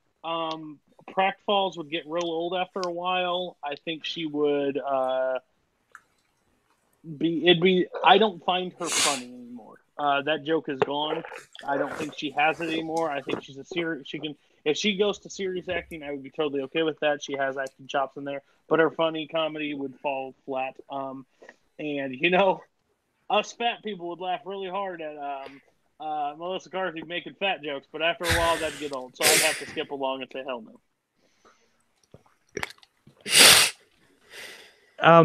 Yeah, as a fellow fat person, I do agree with Cody. And I haven't seen her dramatic turn either, so I can't judge her on that either. But Right. it's more of a case. I think my pairing I've got for her is better than just having her on her own. So I'm going to say no. Manning, what do you say to Melissa? I've never been a big Melissa McCarthy fan, for comedy at least, and then I was impressed by her dramatic acting. So I'm going to go with no for Melissa McCarthy. Never been a big Melissa McCarthy fan. Her nomination for Bridesmaids still eludes me to this day. Caleb, what do you say about Melissa McCarthy? Yeah, us middle Americans don't love Melissa McCarthy. That was a nice try, though. Here's the thing. I don't find her that funny. I've never really enjoyed Melissa McCarthy, and I think she would get really old really quick. So I'm going to say no. Brooklyn, what do you say about Melissa McCarthy? Am I in the minority here of actually liking Melissa McCarthy? I don't think she'd be a great fit for the Oscars, but I actually find her kind of entertaining. One of Sue's favorite shows is Gilmore Girls, and I've gotten to capture her early work. I think she's funny. I think her serious roles are great. Would she be a good fit for the Oscars? No. And we're gonna leave it at that because I don't want to go into a rant. I mean, I think what Cody's meaning. I think Cody was meaning he did enjoy her earlier stuff. He doesn't find it funny anymore. I don't know if I read That's that my wrong. biggest problem. I think she's fallen into the shtick too many times. I think like Bridesmaids, even Gilmore Girls, Mike and Molly, good stuff. But I just think like Life of the Party and stuff, I don't find that funny anymore. It's just it's too far. Anyway, Manning, what is your next pick? Aha! Now this is a pick. I'm really curious. This kind of depends on your brand of on comedy. What these two guys have done is make a living, not so much now, but back then, upon sketch comedy, and seeing them come back would be an utter delight for me, who's loved their show for the longest time. And that's Key and Peele. For this. Key and Peele. Love Key and Peele. Love watching their sketches on Comedy Central, and it's a very acquired taste. I understand it completely, but from what they have done, I'd love to see that taken back, and love their self-deprecating humor, and love their humor that they'll have fun poking at the Academy. They won't go Ricky Gervais far, but I think they'll go just far enough to where, we'll get a good laugh, they'll get a good laugh, and won't be too uncomfortable. And throw some sketches in there because they're great at that. Yeah. I mean, I had them on my list, and as we know, for recently to Get Out, being nominated last year, they do kind of have some kind of love for Peele. I think and Peele's an Academy Award winner now. He won for his screenplay. So I mean, they like him. So it's easy for me. Cody, what do you say about Kim Peele?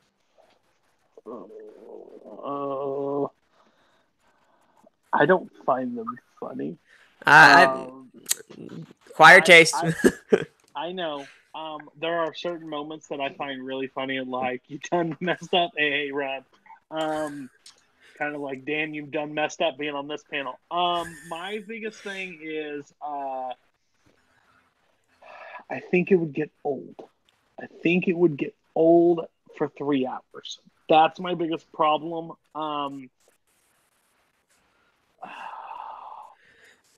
Yeah, I have to give it a no vote. For my personal taste in comedy, I do not find them as funny. What was that movie they came out with? The Keanu? last Keanu, yeah. gosh.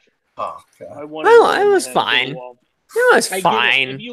If you like that humor, I think it would be right up your alley. For me, I hated every minute of it. But also interject. Let's not forget the hosts kind of disappear for the second half of the thing when they start trying to rush through everything. So let's not forget that they're kind of more of a presence in the first half.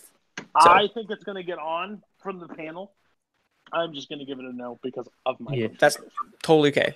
Totally understand. Dan, what do you say about Key and Peele?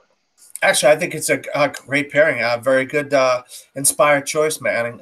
These guys are really kind of in the limelight right now. They're kind of in the zeitgeist of society right now. I actually think this would really work well. So just to clarify, that was a yes from you, Dan. Mm-hmm. I love it. Like, nah. Brooklyn, what do you say about Key and Peele?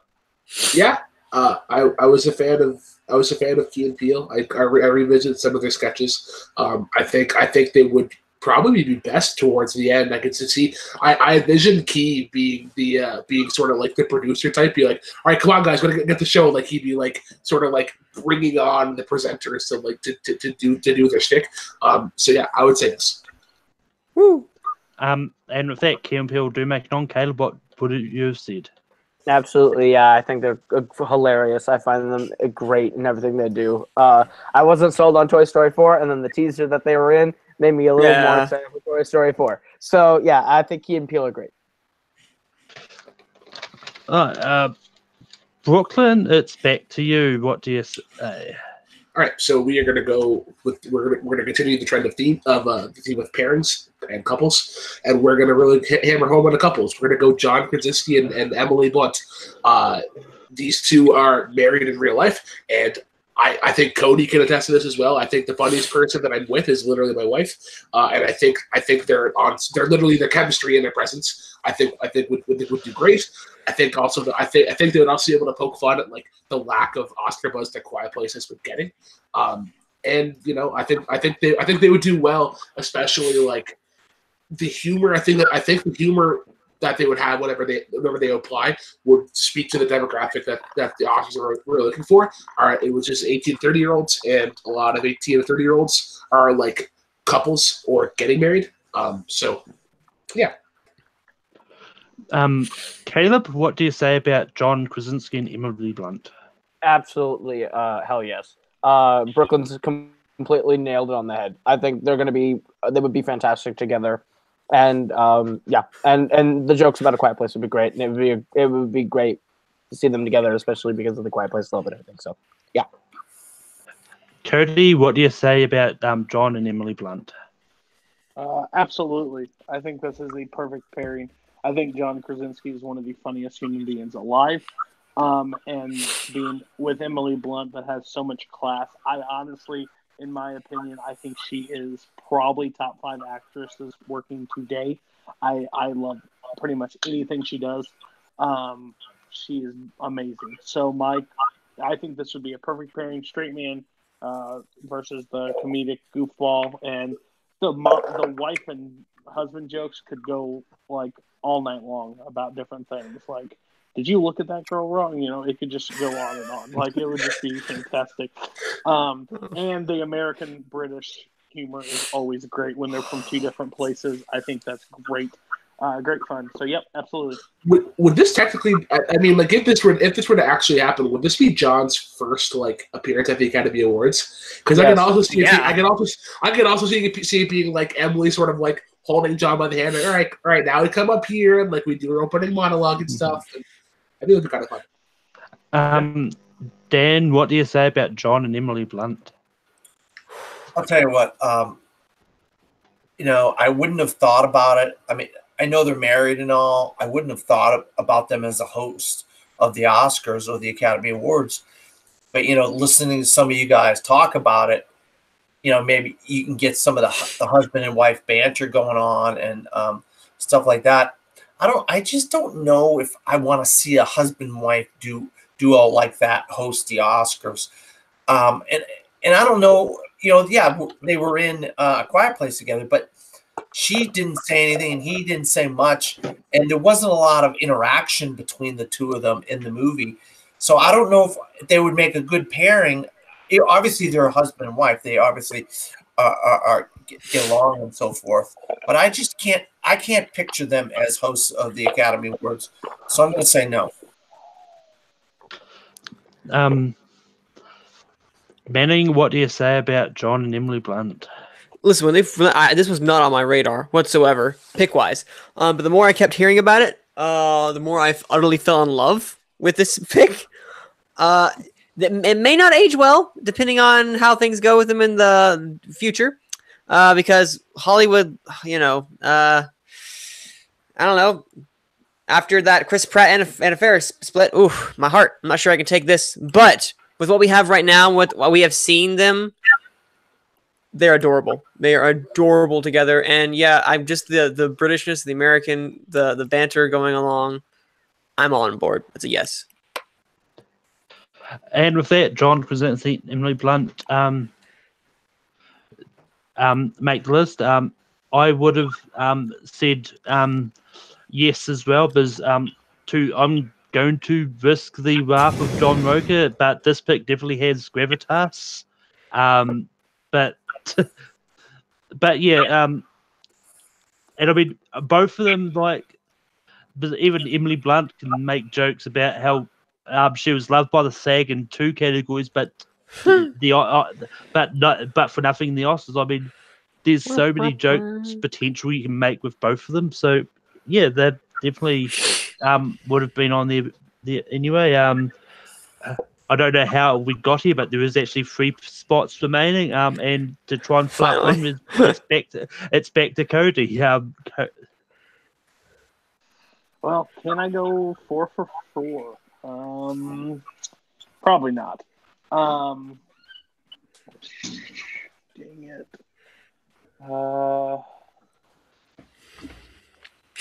There were 2 I want to do, but I don't think either one of them gets on, but I hope one of them does.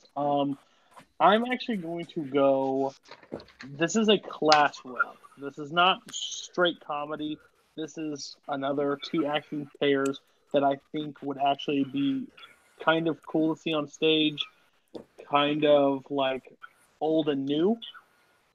And mine is Denzel Washington and Michael B. Jordan.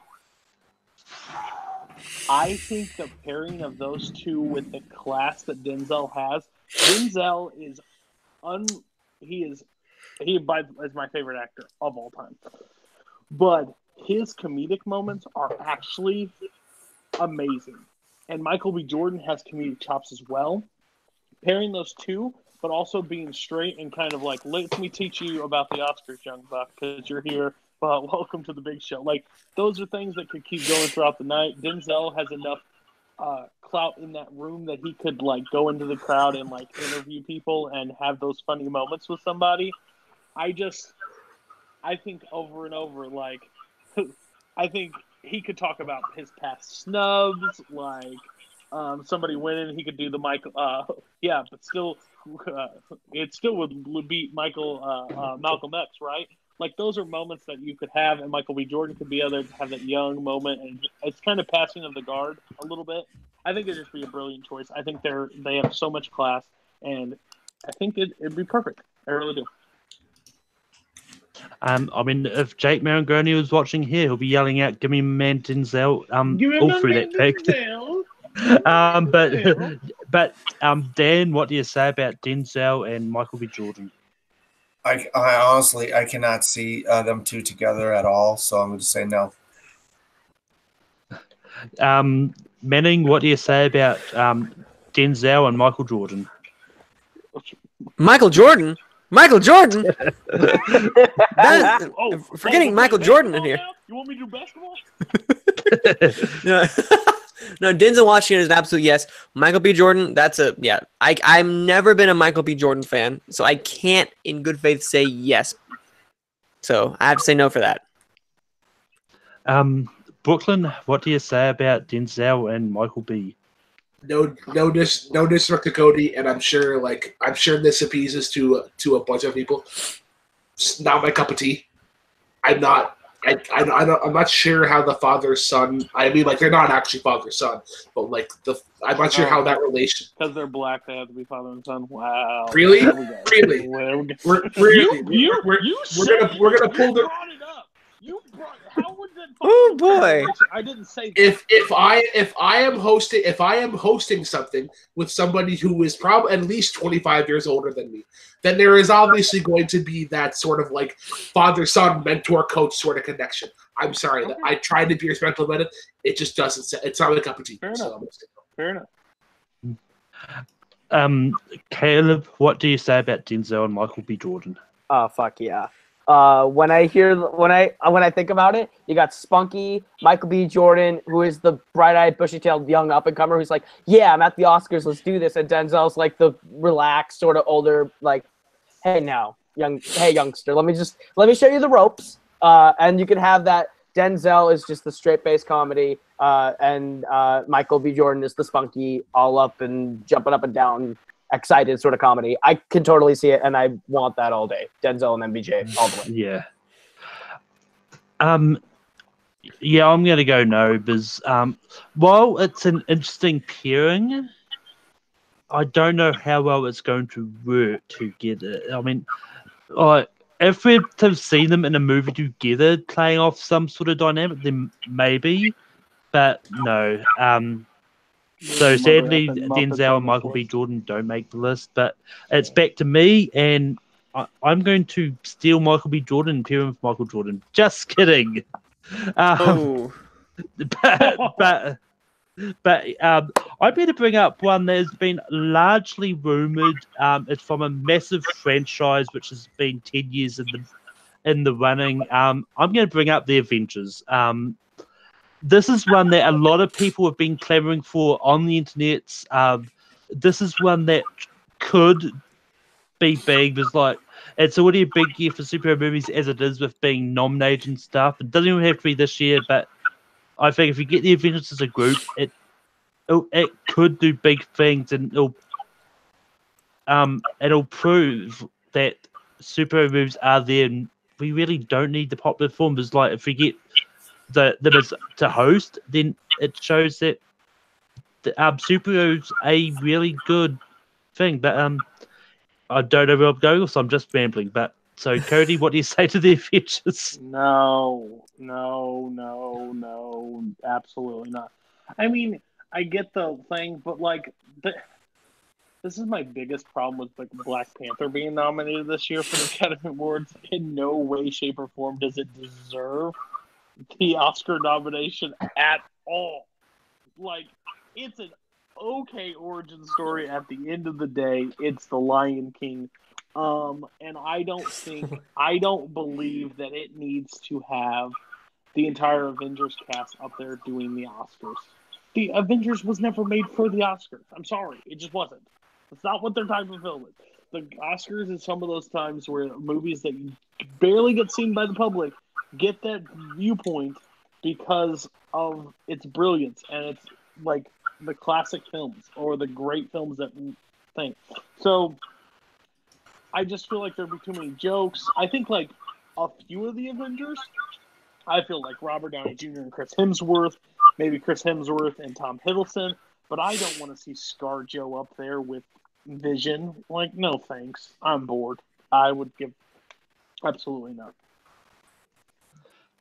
Dan, what do you say about the Avengers?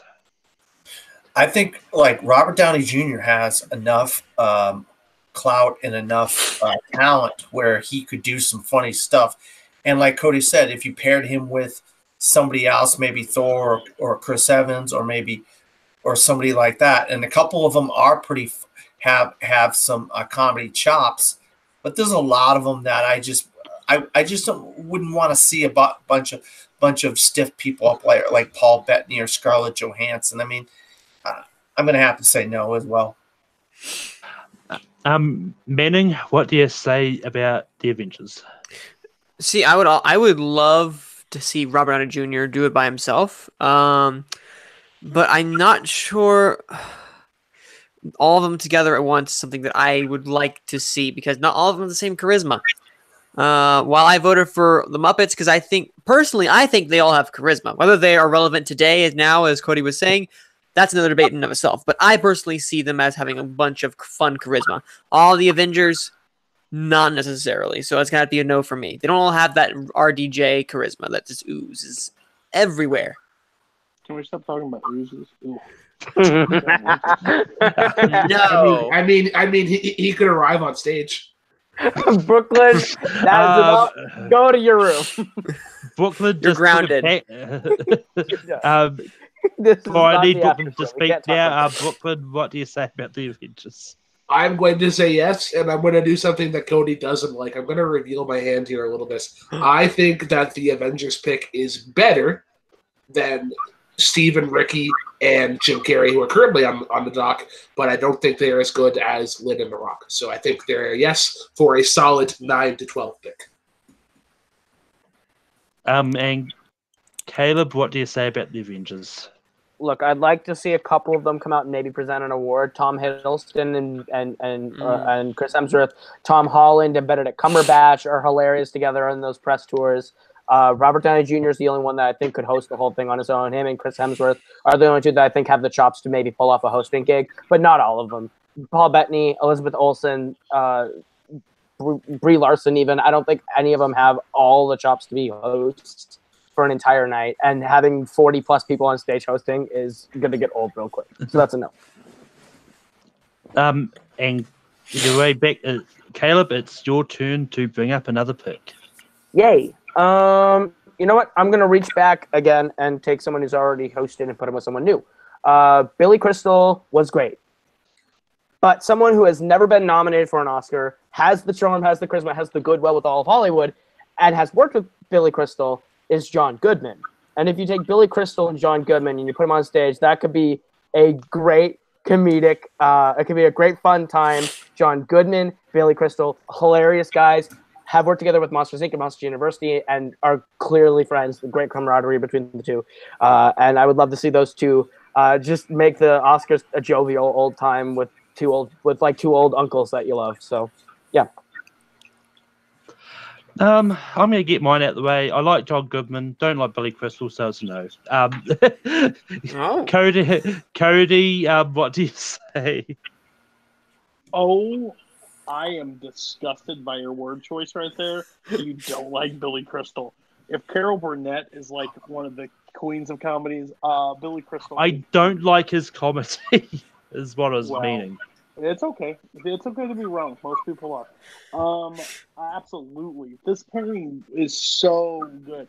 I think John Goodman is one of the most underrated actors by far. He plays serious. He plays comedic. He is so good across the board. And I think him and Billy Crystal could play off each other so well. They've done it before. Yeah, and I think Crystal is the best host of the Oscar ever. I don't believe there's another even option. And since you can't give him the reins again, apparently in Malcolm's world, because in New Zealand we can't have fun. John Goodman is the perfect person to pair with him, especially if Julie Andrews and Carol Burnett, Billy Crystal, and John Goodman would be a fantastic choice. Dan, what do you say about Billy Crystal and John Goodman? I think John Goodman and Roseanne Barr would have been a better choice than Billy Crystal and John Goodman. So I say no. We're going to put Roseanne at the Oscars. All right, that's a good one. I think they would work well together. Oh, you're right. She makes so many great decisions right now. I guess that's what happens in Florida. I guess in that region of the world, that's an appropriate statement to be made. Okay, I'm done. Who cares? What difference is it? We're just nominating people that we think would do it. It's not like they're gonna do it, Cody. So just shut up, will you? Just shut up. Oh, I've been waiting for you to do that all night. Anyway,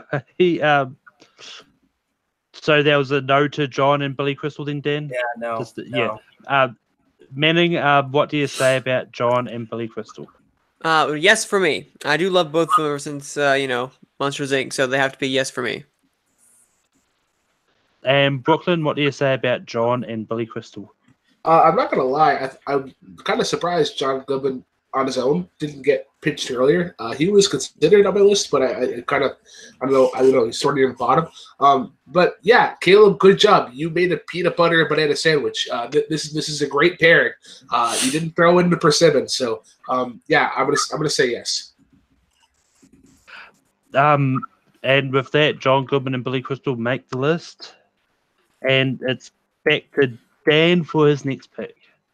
I'm sure you guys will vote it down because this is what you guys are trying to do tonight, just vote all my picks down. So I'm just going to go to the last pick on my list just for the hell of it, because I know it'll probably get voted down anyway. The monologue will be hilarious. We could do a little bit of fourth wall breaking. We could do a lot of different pairings, bring someone up and be, kind of joke around with him because he has a lot of different kind of combinations in his career. He could really do some funny stuff.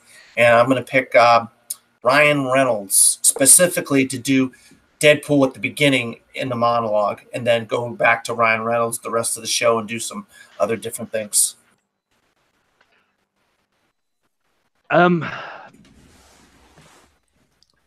I think I know what Cody's going to say, so I'll save him to the end. But I'm, as much as I like Ryan Reynolds, I don't think his comedy styling is in the vein of the Oscars. I think it's his comedy. I don't think will work for the majority of the people that actually watch the Oscars.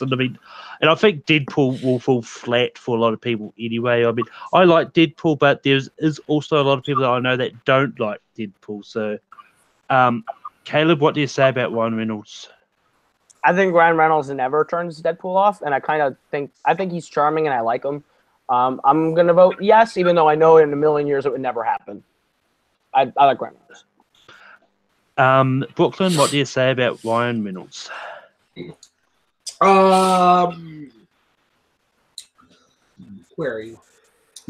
are you? There you are. Come back to me. Pick someone else and come right back to me. Manning, what do you say about Ryan Reynolds? Oh, I love Ryan Reynolds. He's very handsome. He's funny. You know what? I'd go out and see a movie with him. I'd watch him host the Golden Globes. I'd love to watch him host the Golden Globes of Deadpool. That'd be amazing. Why didn't we do that? Now I'm really sad.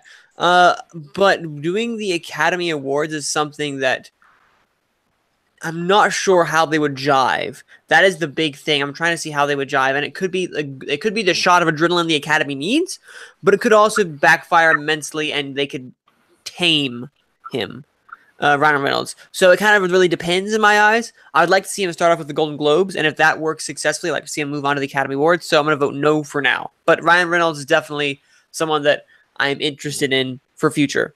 I'm the one who hasn't hosted enough before. He needs to. Yeah. Get on that, people. Cody, what do you say about Ryan Reynolds? I hate Deadpool. I don't find Deadpool that funny. I don't think it's the brilliant thing that everybody claims it to be. It's a mediocre comic book movie at best.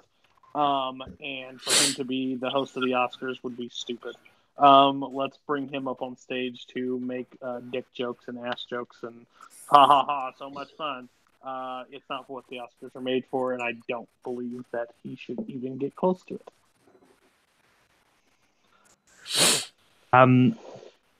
Brooklyn, what do you say? So the reason why I stalled was because I'm actually sort of torn. It's almost 50-50. So I thought I'd bring back an old friend. I brought back the Coin of Face. So if you can see the links at Crowbush Co. Prince Edward Island, that's going to be the side factor of yes. And then PEI's Finest Golf is going to be no. So we're going to flip the coin here. And unfortunately, PEI's Finest Golf, so I'm going to say no. Yeah. Right. I mean, I was thinking he can make the list anyway because I think Caleb was the only one that said yes, but... It was fair. But, yeah. It's about what's fair. It's about what's fair. Anyway, it's back to Manning. Manning, what is your next pick? Well, this is one that I had on my list too, and I'm going to throw out there because how many do we have spots left, Malcolm? 2. 2. All right, I'm going to throw this out here. Sorry. Throw this one out there. Yeah, Kristen Bell. Kristen Bell was the first SAG host that we had, and she did a phenomenal job. She has had previous hosting before, and she knocked it out of the park, being a host that not only provided great humor and great levity to the situation of the night, but also provided, a great message to everything. So Kristen Bell is someone that I would love. Plus, she's also a great comedic actress. I am all on board with Kristen Bell hosting the Oscars. What say thee?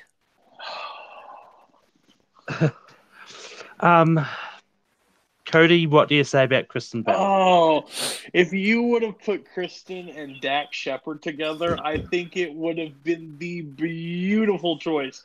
Because that is literally a fish out of water bringing Dax to the Oscars and him having to be like, no, hon, we don't do that here. What are you doing? And like, well, bring him on for a bit. Don't bring him for the entire thing. If you can sway it that he is included in some of the things, I will give it a yes vote. I don't see how he's not in some way. Have you seen those commercials with them together? I don't see him doing the entire thing. At least I don't. But I see him being at least for like maybe the intro or something. Okay, so like honey, go sit. With the potential of Kristen Bell and Dax Shepard, I will give it a yes vote as long as that I can write that on my board during the nomination point. Cool. Anyway, Dan, what do you say about Kristen Bell? Going back to what I said before, man, I love you, man. You're a good guy. I can't see it. My problem is we're supposed to vote yes to Dan's things, but he votes no to every damn thing we say. I have not voted no to everything. I voted yes to plenty of things. Dan is pulling what we like to call the Paul Oyama, but I'm going to say yes to Kristen Bell. I do like her because I mean, like, she doesn't have to bring Dax Shepard on for a bit. She could also bring Josh Gad and they could do a bit. She could bring in Ted Danson and they could do a Good Life sort of bit. But I think Kristen Bell would be unfork and believable. So it's a yes for me. Caleb, what do you say about Kristen Bell? Yeah, Cody sold me. I'm going to vote on Kristen Bell with the caveat that Dax Shepard does show up for a little bit. Okay. Dax Shepard's on for a little bit. Okay. Yeah. He's not hosting. He's not hosting. I'm fine with that. As long as he's there for a skit, I vote yes. Brooklyn, what would you have said she makes the list? First of all, great Canadian girl. So obviously yes. Second of all, Cody read my fucking mind because as soon as I heard Kristen Bell, I was like, I'm going to counteroffer Dax Shepard because you have to throw Dax Shepard in there. So she did fine without Dax Shepard for the SAG, guys. Come on. Kristen Bell is a strong, independent black woman. We don't need no man. Opposite. Okay. Maybe he'll be better in this than he is in his movies because his movies suck balls. Without a paddle is crazy. Without a paddle is a guilty pleasure. Anyway, so by Dax Shepard, you really mean Christian Harloff, right?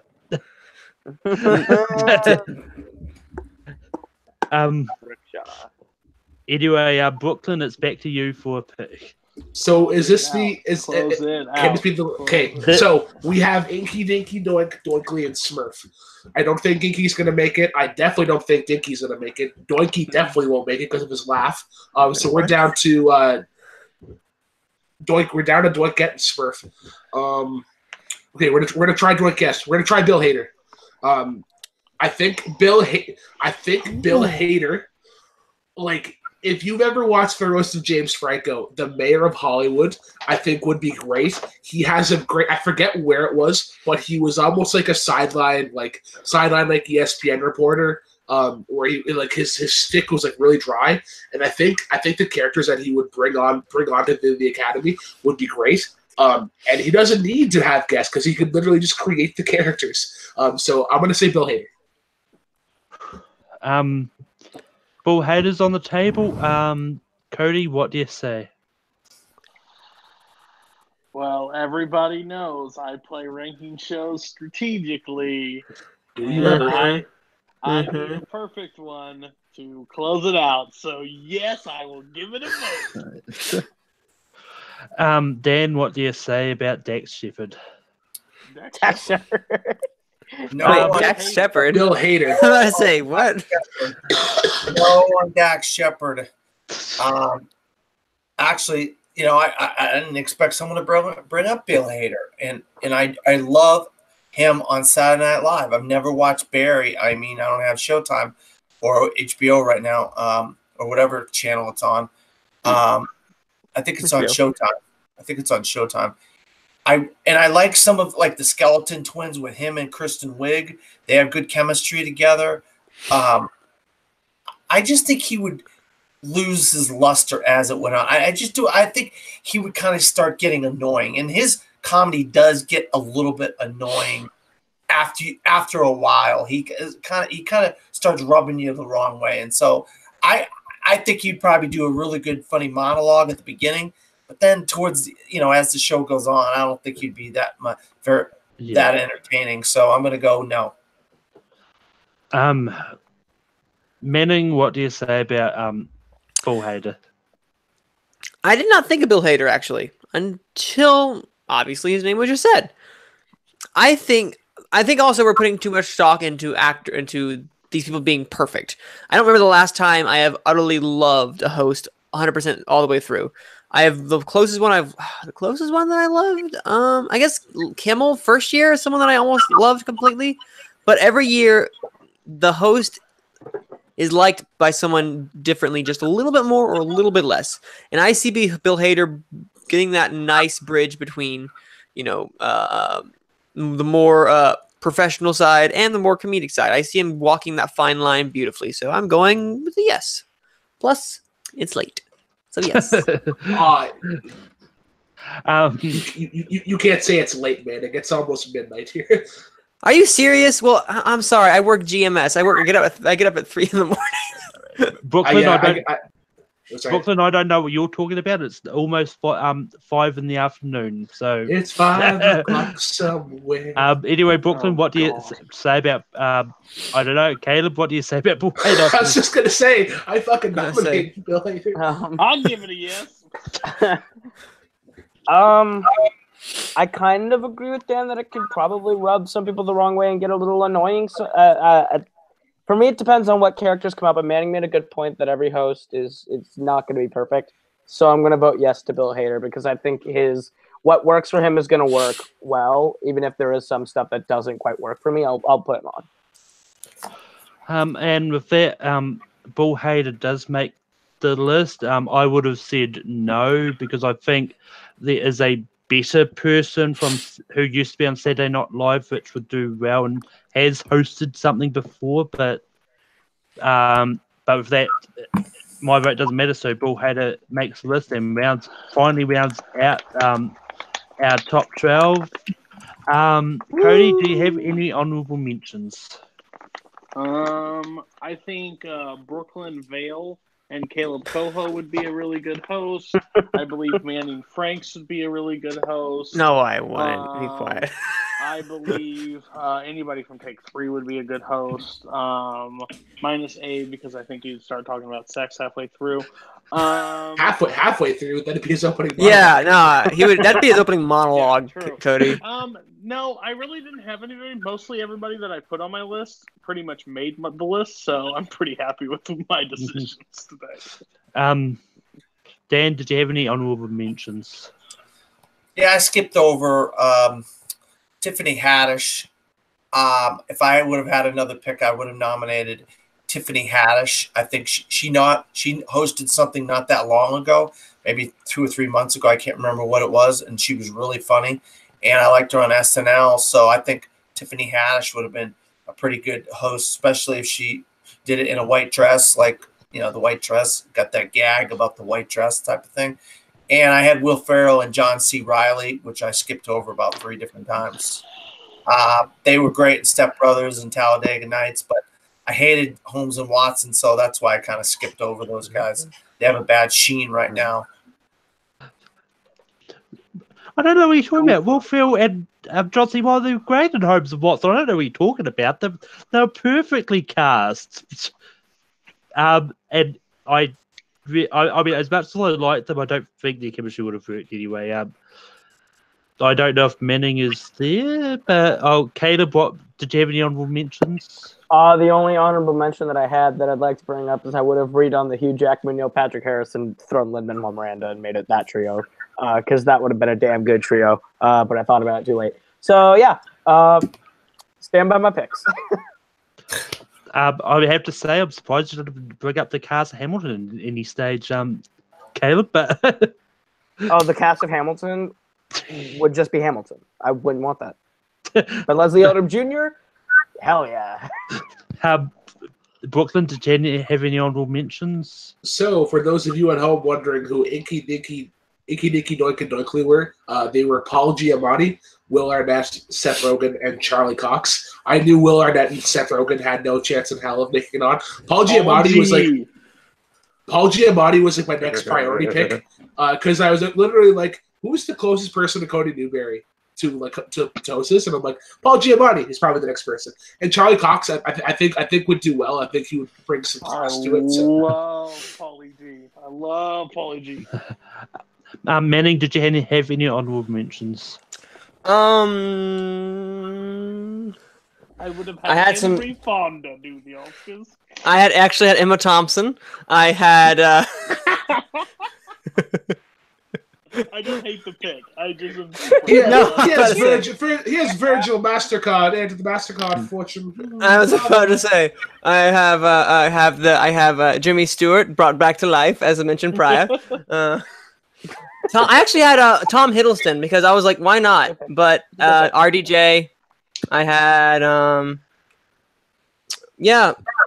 lot of these are just kind of like I had Bruce Campbell, which I thought would just to shout out Matt Kearns because he was like he wanted Bruce Campbell and I thought I would do it, but not 100%. I mean, if it were up to dead, if we're nominating dead guys, I think the correct answer is Phil Hartman. But that's just me. Phil Hartman, murdered in Thief River Falls, about 2 hours away. I mean, if we're bringing people back, if we're bringing people back from the dead, Bob Hope and Robin Williams will probably be a good pair. Would be great. Oh yes. I mean, even Robin Williams on his own. I mean, but anyway, so someone mentions I had Mark Hamill on my list. Thing he would have been did. I had Melissa McCarthy and Bill Murray. I had John Cena just to piss off Cody. No. I had Tina Fey and Amy Poehler. I had Kurt Russell. I don't know why, but I put Sly and Arnie on there, but yeah. And I did actually have Seth Rogen on mine as well. So yeah. But now we get to the fun bit. Fun where part. It comes to voting. We just write down who we want for number 12. I know some people are ready, but yeah. Cody, what do you have for 12? I'll wait till everybody writes them down because I'm not doing that BS. Oh wait, I totally forgot. Who do we? You might want to run down who we got. The nominees that we have are Lin-Manuel Miranda and The Rock, Jim Carrey, The Muppets, Steve Carell and Ricky Gervais, Carol Burnett and Julie Andrews, Bradley Cooper and J. Law, Ryan Gosling and Emma Stone, Key and Peele, John Krasinski and Emily Blunt, Billy Crystal and John Goodman, Kristen Bell and Bill Hader. Okay. Kristen Bell and Dak Shepard. Kristen Bell and Dak Shepard. With a little bit. Of With a little Dak Shepard, just a little sprinkled. Okay, we all ready? Yeah, I'm ready. Yes. I don't see everybody's boards. I need to see everybody's boards, so there's no rewriting. Okay. No rewriting. The Muppets. Not surprised. What? The Rock and Lin-Manuel Miranda. Manning. Lynn and The Rock. Brooklyn. Steve and Ricky, if you can see it. Oh Jesus. No. Caleb. The Muppets. I have one of the two ties, and it's the Muppets.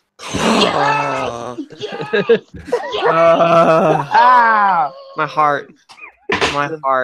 Sweet victory. Malcolm, you are welcome back in the family. Oh, you beautiful, beautiful man. What was his son into The Godfather? He been kicked out of the family? Cool. So Malcolm, you know how you played the Bohemian Rhapsody strategy in the Queen playlist? Yeah, we're gonna pull up that strategy.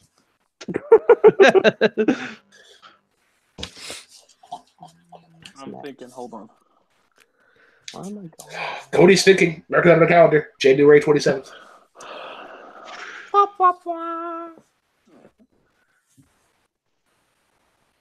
So wait, Manning, you work on GMT time, so like your news show is for like the UK? What? No. It's 3 a.m. I go to work most times. It's for Okay. Eastern Standard Central. Eastern Standard Central. Oh, okay. Time. So Yes. I don't get up quite as early as you. I get up at like 6 Atlantic, which is 5 Eastern. Okay. Anyway, he's a night crawler. I'll kick Yeah, this that's off. exactly. I've got John Goodman and Billy Crystal at 11. Caleb, what do you have at 11? Bill Hader. Brooklyn, Still Stephen Ricky, but I wrote it down on paper. Manning, I still have Lynn on the Rock and my grocery list.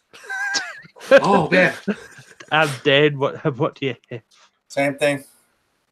Cody, what do you have? Bill Hader. Oh.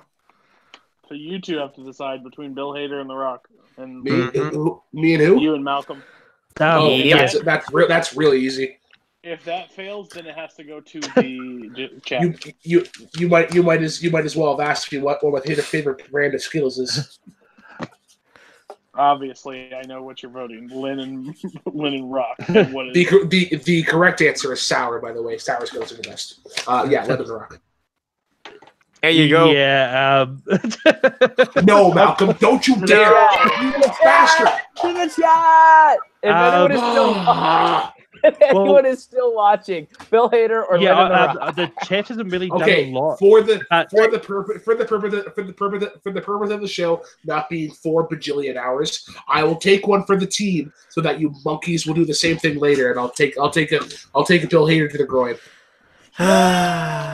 Well, I mean, what I was I about hope to do is I was going to do what I've done to settle the ties the past few times. I used my random picker to settle the ties, but then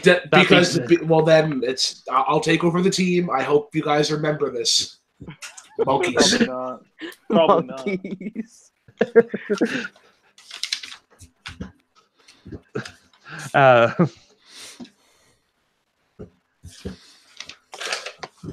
Monkeys. He's not the better person that used to be on Saturday Night Live. How the fuck is Jim Carrey still on this list? But Bill Hader, one of the greatest impressionists ever. Nah.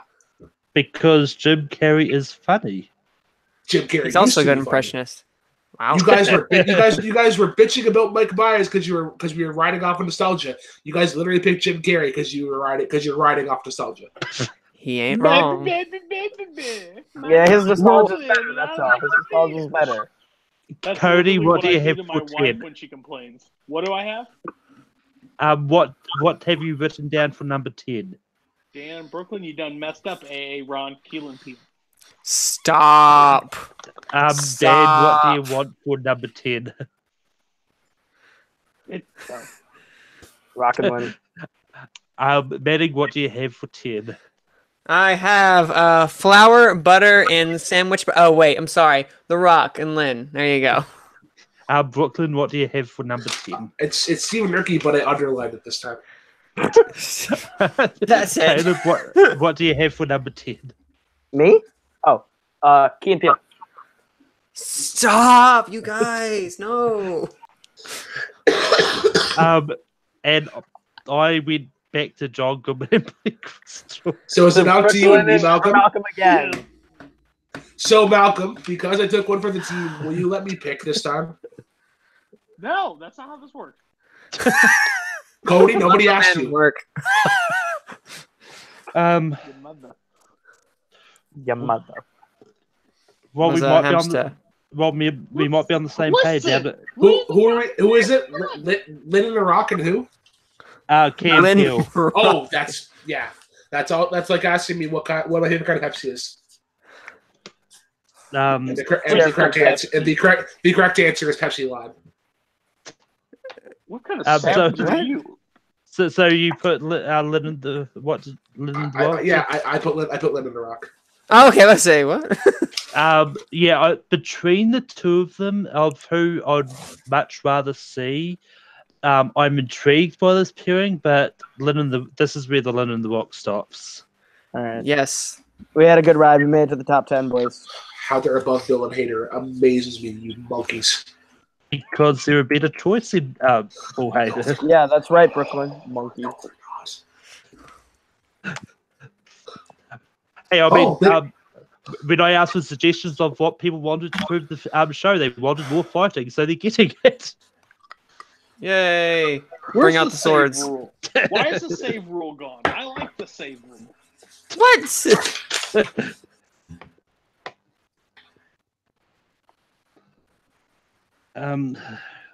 Cody, what do you have for what this? I want to see everybody's boards first. I don't trust anybody in this group, especially. Yeah, well, make sure everybody's hands are in frame. Don't want any cheating on a fucking rankum countdown. Yeah. Key and P. Dan, what do you have? Billy Crystal, John Goodman. Oh my god. Manning, what do you have? I have Ricky Gervais and Steve Carell. Brooklyn, what do you have? Steve and Ricky, but I put exclamation marks this time.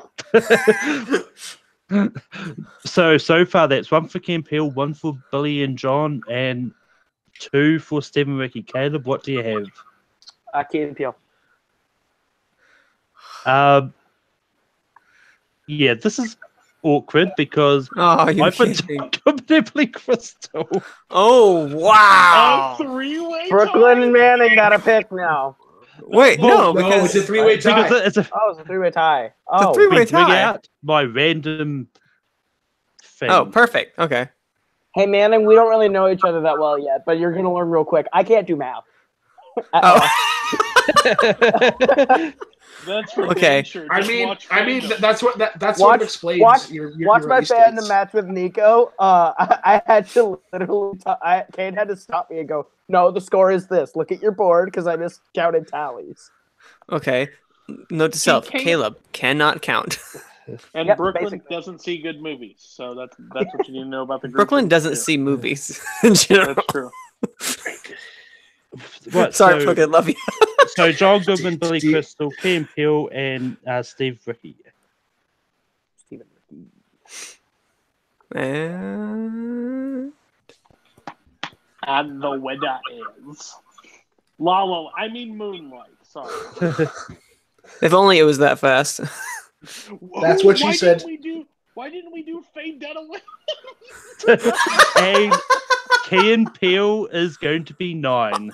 Oh, I hate you all so much, so very much. That was my number one, too. Actually, We'll get them, man. We'll get them back. Well, to be fair, it wasn't anyone's fault. It was the wheel's fault. So we can Yeah. just blame the wheel. Yeah, Wheel. It's your Hold fault. on, I'm trying to think. Hold on.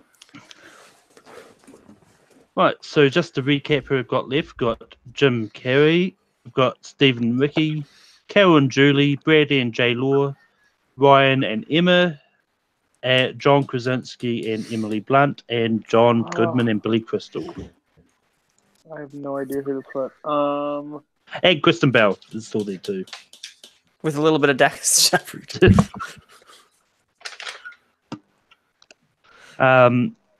Okay, I got it. Anyway, I'll kick it off. I've still got John Goodman and Billy Crystal. Caleb, who do you have? Bradley and J Law. Oof. Brooklyn? Steve and Ricky, eh? Manning? Honey, cereal, coffee, milk, and Ricky and Steve. Odd grocery list. You're picking up Ricky and Steve from the grocery store? Hey, back where I'm from. You'll be on So, your own. it's 2 for Ricky and Steve, 1 for John and Billy, and 1 for the other one. 1 for Brady and J-Law. Dan, who do you have? It's okay to be wrong. Cody, who do you have? Brad and Jen. Brad and Jen? Jennifer Lawrence, J Law. Oh, I'm thinking of like Jen. Bradley Cooper. Yeah, Jen for marketing. I mean, it's totally Dean Sturger. I was gonna say Angelina, Brad Pitt. What? Wait, so who is out? So Yeah, I need to read Bradley. that. So Bradley and Jennifer Lawrence is at Okay, number 8. they got 3. All right. Yeah. Okay, wait. Who is left? You guys do realize that there's a group chat that has all these things organized. Oh, Yep. hi.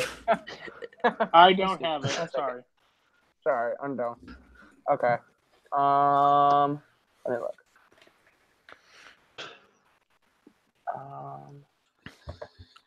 I mean, I think we've almost passed our previous longest running episode, which was TV themes. What just got locked out? What went in the 8th? Bradley and J-Law. Bradley and Jay. Yeah. Good job, guys. We're getting into Billy Joel playlist territory. Shut your mouth. We are. I mean, I'm pretty sure we've passed TV themes ranking episode by now, but Yeah. But I'll kick us off to speed us along. We've got John Goodman and Billy Crystal. Caleb, who do you have for 7? Kristen Bell. Brooklyn, who do you want for 7? How about Steve and Ricky, eh? Betting, who do you have for 7? Soup, bananas, flour, butter, and Ricky and Steve. Dan, who do you have? Cody. Kristen Bell and a little of Dax. And that's another free-way tie.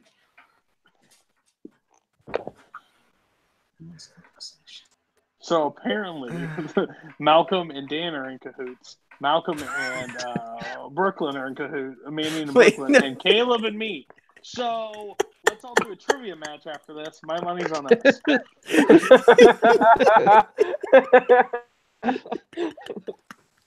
Because if we combine everybody's record here, it's looking pretty resolved. Jeez. Wheel of morality. Turn. And John Goodman and Billy Crystal is at 7. All right. What do I add now?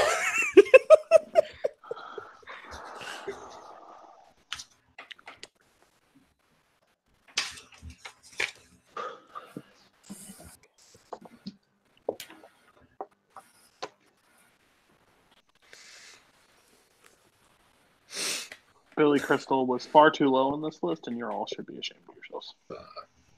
Billy Crystal was far too high. John Goodman is Bill too Hader high. sucks. Billy Crystal is too low. You know, Cody, I'm surprised that you're as big. Sorry, Cody, I'm surprised you're as big of a Billy Crystal fan, considering he's like one of the biggest Yankee fans in the galaxy. I don't have to support his team. But Cody, who do you want at 6? Not like he pitches for him. Kristen Bell and a little bit of that. Dan, who do you have for 6? Steve and Ricky. Manning, who do you have for 6? I have ibuprofen, peanut butter, and Ricky and Steve. Brooklyn, who do you have? What have you added? How about Steve and Ricky, eh, you hosers? Caleb.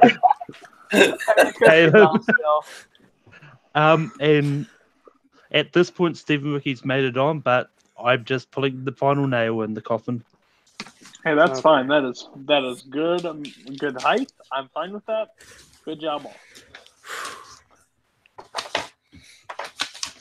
Mike Myers is a terrible pick, but yeah, Steve and Ricky, literally persimmons and fucking red pepper jelly. Superb combination. Oh, that's like you and Dan on screen together. Okay, cool. Here we go. Also, I'd like to Also, I'd like to point out that Dan was the one that said no to Ricky and Steve, and yet he voted. He waited till later to actually vote him on the list. He said no for half the list. Let's be real, okay? Because I don't know why they're paired. They should be separate. He's never had strawberry banana. Pretty good combination. Ice cream and Oreos. Good separate. Together, fantastic. Yeah, you're probably a pineapple and pepperoni guy too, right? That's garbage. It's called Hawaiian pizza. Actually, it's pineapple. It's pineapple and ham. You just insulted. Cody, who do you want for Whoa! Wait a minute here. I don't want to have Cody get into a temper tantrum here. I haven't officially written down my answer yet. Don't want to be accused of Don't want to be accused of cheating on a rank-up show. Okay. I guess we're going that way. Is that such a garbage pizza? Are we? No, we're going that way. Pepperoni? I've never had it, but it probably would be. No. The more traditional pairing is pineapple and ham. Yeah, it's garbage. It's garbage. Has it got pineapple in it? It's garbage. Nobody puts pineapple. Cody, Brooklyn is ready. What do you have for 5? Who? Cody.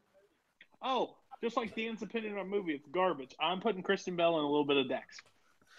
Dan, who do you want for 5? Saw that movie, you'd be dangerous. I see 100 times more movies than you. She couldn't even talk about who sees movies. I didn't say that. I said your reviews of movies. Sorry, continue. Kids. Who did you say? Sorry. Dan, what do you want for 5? Kristen Stewart, Dax Shepard. I don't think Kristen Stewart was nominated, but all right. I'll take Kristen Bell. Kristen Bell. Kristen Bell. I had Jim Carrey. Brooklyn. How about Jim Carrey, you hosers? Hashtag Cody smells. No. So far, that's 2 for Kristen Bell, 2 for Jim Carrey. Caleb, what do you want for 5? Kristen Bell. You sure? Well, I forgot it. This damn show's taking so goddamn long. Sorry, I switched my vote from Kristen Bell to Kristen Smith. Or Kristen Stewart. No, Caleb did it. Hashtag.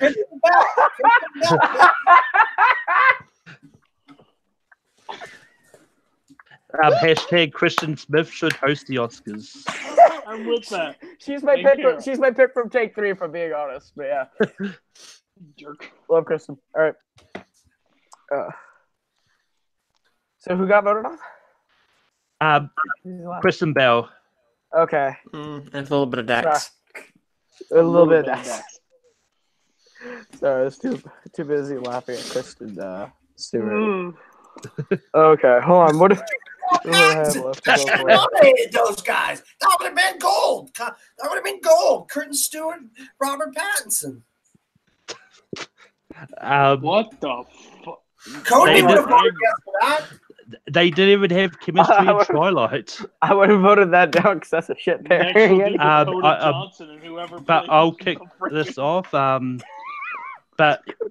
But just to confirm who we've got left, we've got John Krasinski and Emily Blunt, Carol and Julie Andrews, Jim Carrey is still there, and John Krasinski and Emily Blunt. But I've got John Krasinski and Emily Blunt at 4. Caleb, who do you have for 4? I have Ryan Gosling and Emma Stone. Brooklyn, who do you have for 4? How about Jim Carrey, you hosers? Hashtag Cody and Caleb smell. Manning, who do you have for 4? Jim Carrey. Dan, who do you have for 4? John and Emily. So that's 2 for Jim, 2 for John and Emily. Cody, who do you have for 4? Ryan and Emma. Wow. You son of a bitch. This is Interesting. All right, get the wheel out. Get the wheel out. Oh, man, just switch. Somebody switch. No, I took over the team last time, and you monkeys won't return the favor. Right, so I got John and Emily, John and Emma, mine and Emma. Sorry, John and Emma. Hey, to save John and Emily, I'm switching. To save John and Emily, I'm switching. So I'm don't worry, Malcolm. I'm switching over and taking out Emma and Ryan. Thanks. It's all good. Emily and John. Can I be on the next episode of Gone with the Wind? I got a lot to say. Not until you see more movies. Good job, Manning. Good job, Manning. I've seen a ton. I've seen all the Best Picture nominees. Thank you very much. Wait, really? Have you? Yes. Oh, well, good job, I saw actually. all Best Picture nominees in theaters. I've seen over 300 movies last year, so back off me. Well, all right. Oh, Actually, Yeah, Malcolm. Back to the game. Guys, let's do this. Say that again, Dan? Did you use some kind of illegal service to see them all, or do you actually go to the movie theater? Kids, I will turn this car around, and we will not go to Sobeys so that man can get his groceries. Anyway, but just for fun, I'm going to spin it, see what we would have got. What would we have gotten? I went to this box. We would have actually gotten mine and Emma. Anyway. Oh, there you go. Cody, who do you want for free? John and Emily. Dan, who do you have for free? Same ones. Manning, who do you have for number 3? I just have Jim Carrey. Brooklyn, who do you have for number 3? How about fucking Jim Carrey, you hosters? Hashtag Cody and Caleb Smell. Caleb, who do you have for number 3? John and Emily. And with that, John and Emily is at number 3, and I would have had them as well. I despise you all. You're You guys all are- horrible. Except They're monkeys. They're monkeys, Manning. They're absolute monkeys. That's what they are. They're monkeys. You just pick the best pick. Exactly. They're like, ooh, what do we pick?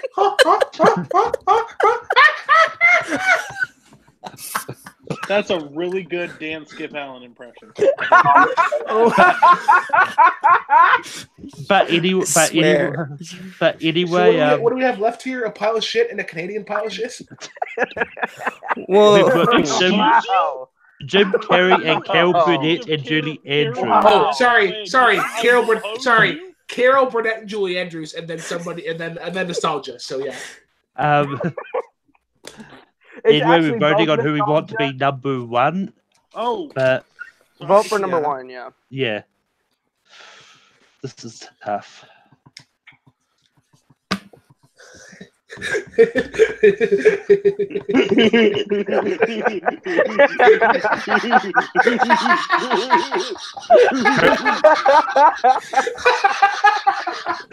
Cody, who do you have for number 1? Cody's number 1.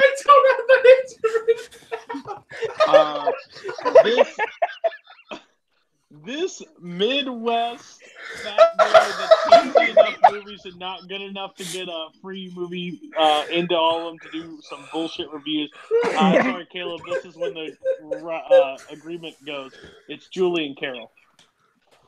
Dan, who do you have for number 1? Here.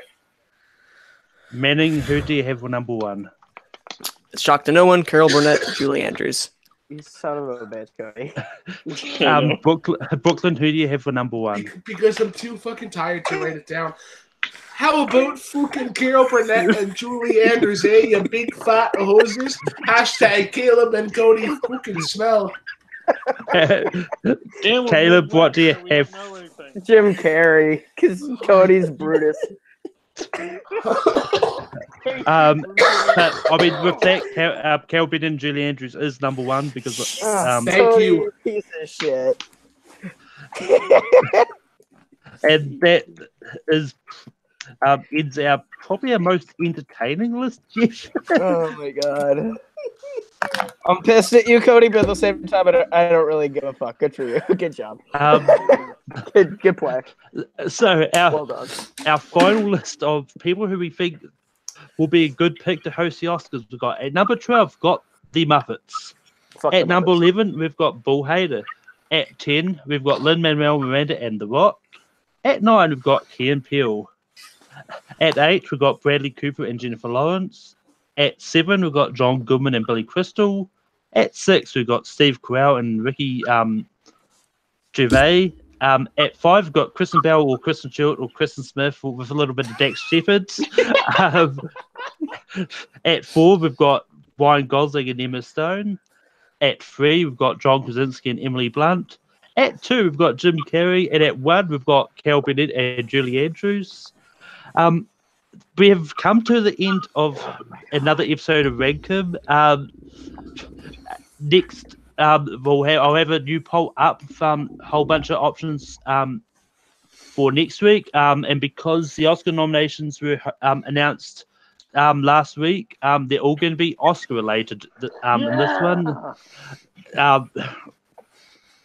But yeah, go along to plugs because this has been a long show and I think everyone wants to go to bed.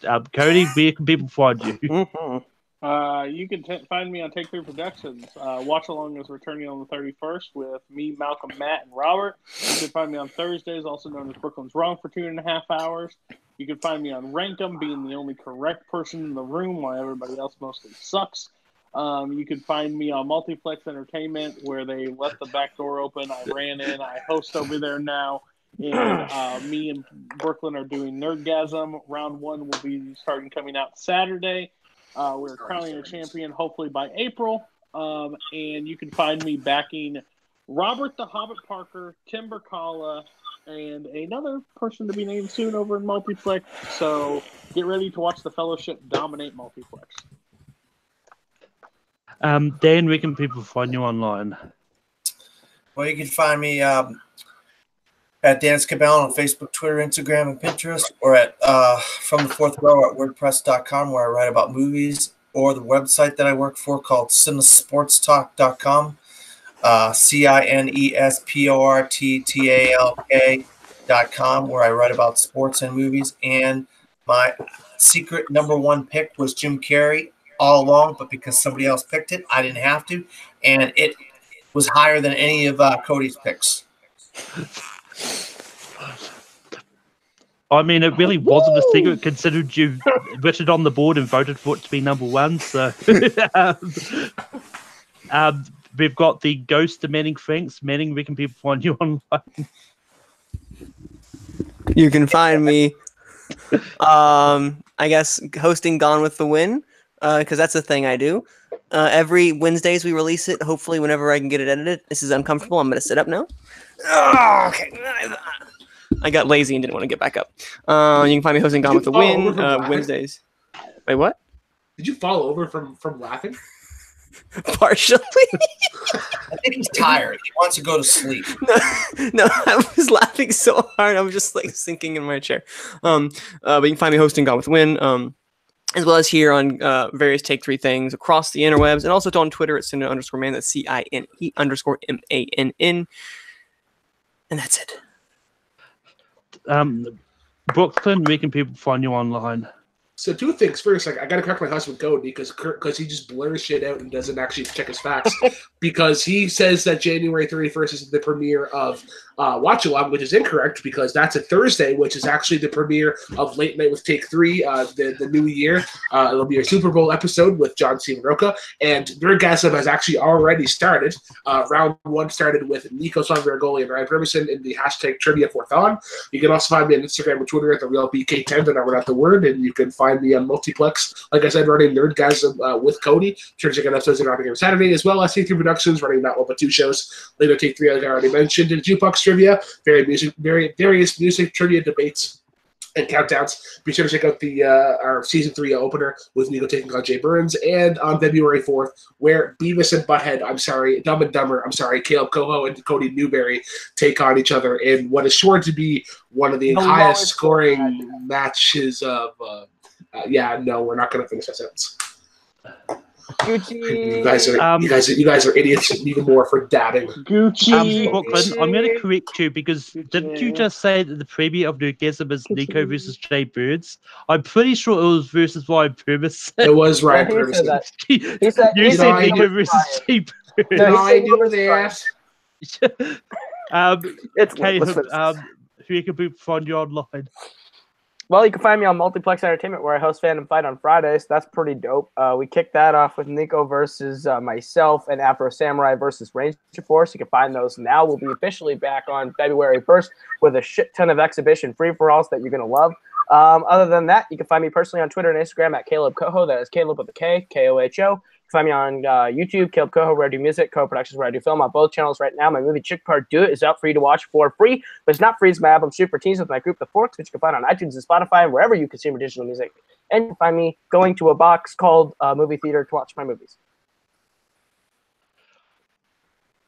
And you can find me on Rankum every Sunday night. And as I said, like next week will be in some Oscar topic. I've picked out 5 options, so it would be whichever one gets the highest votes, as always.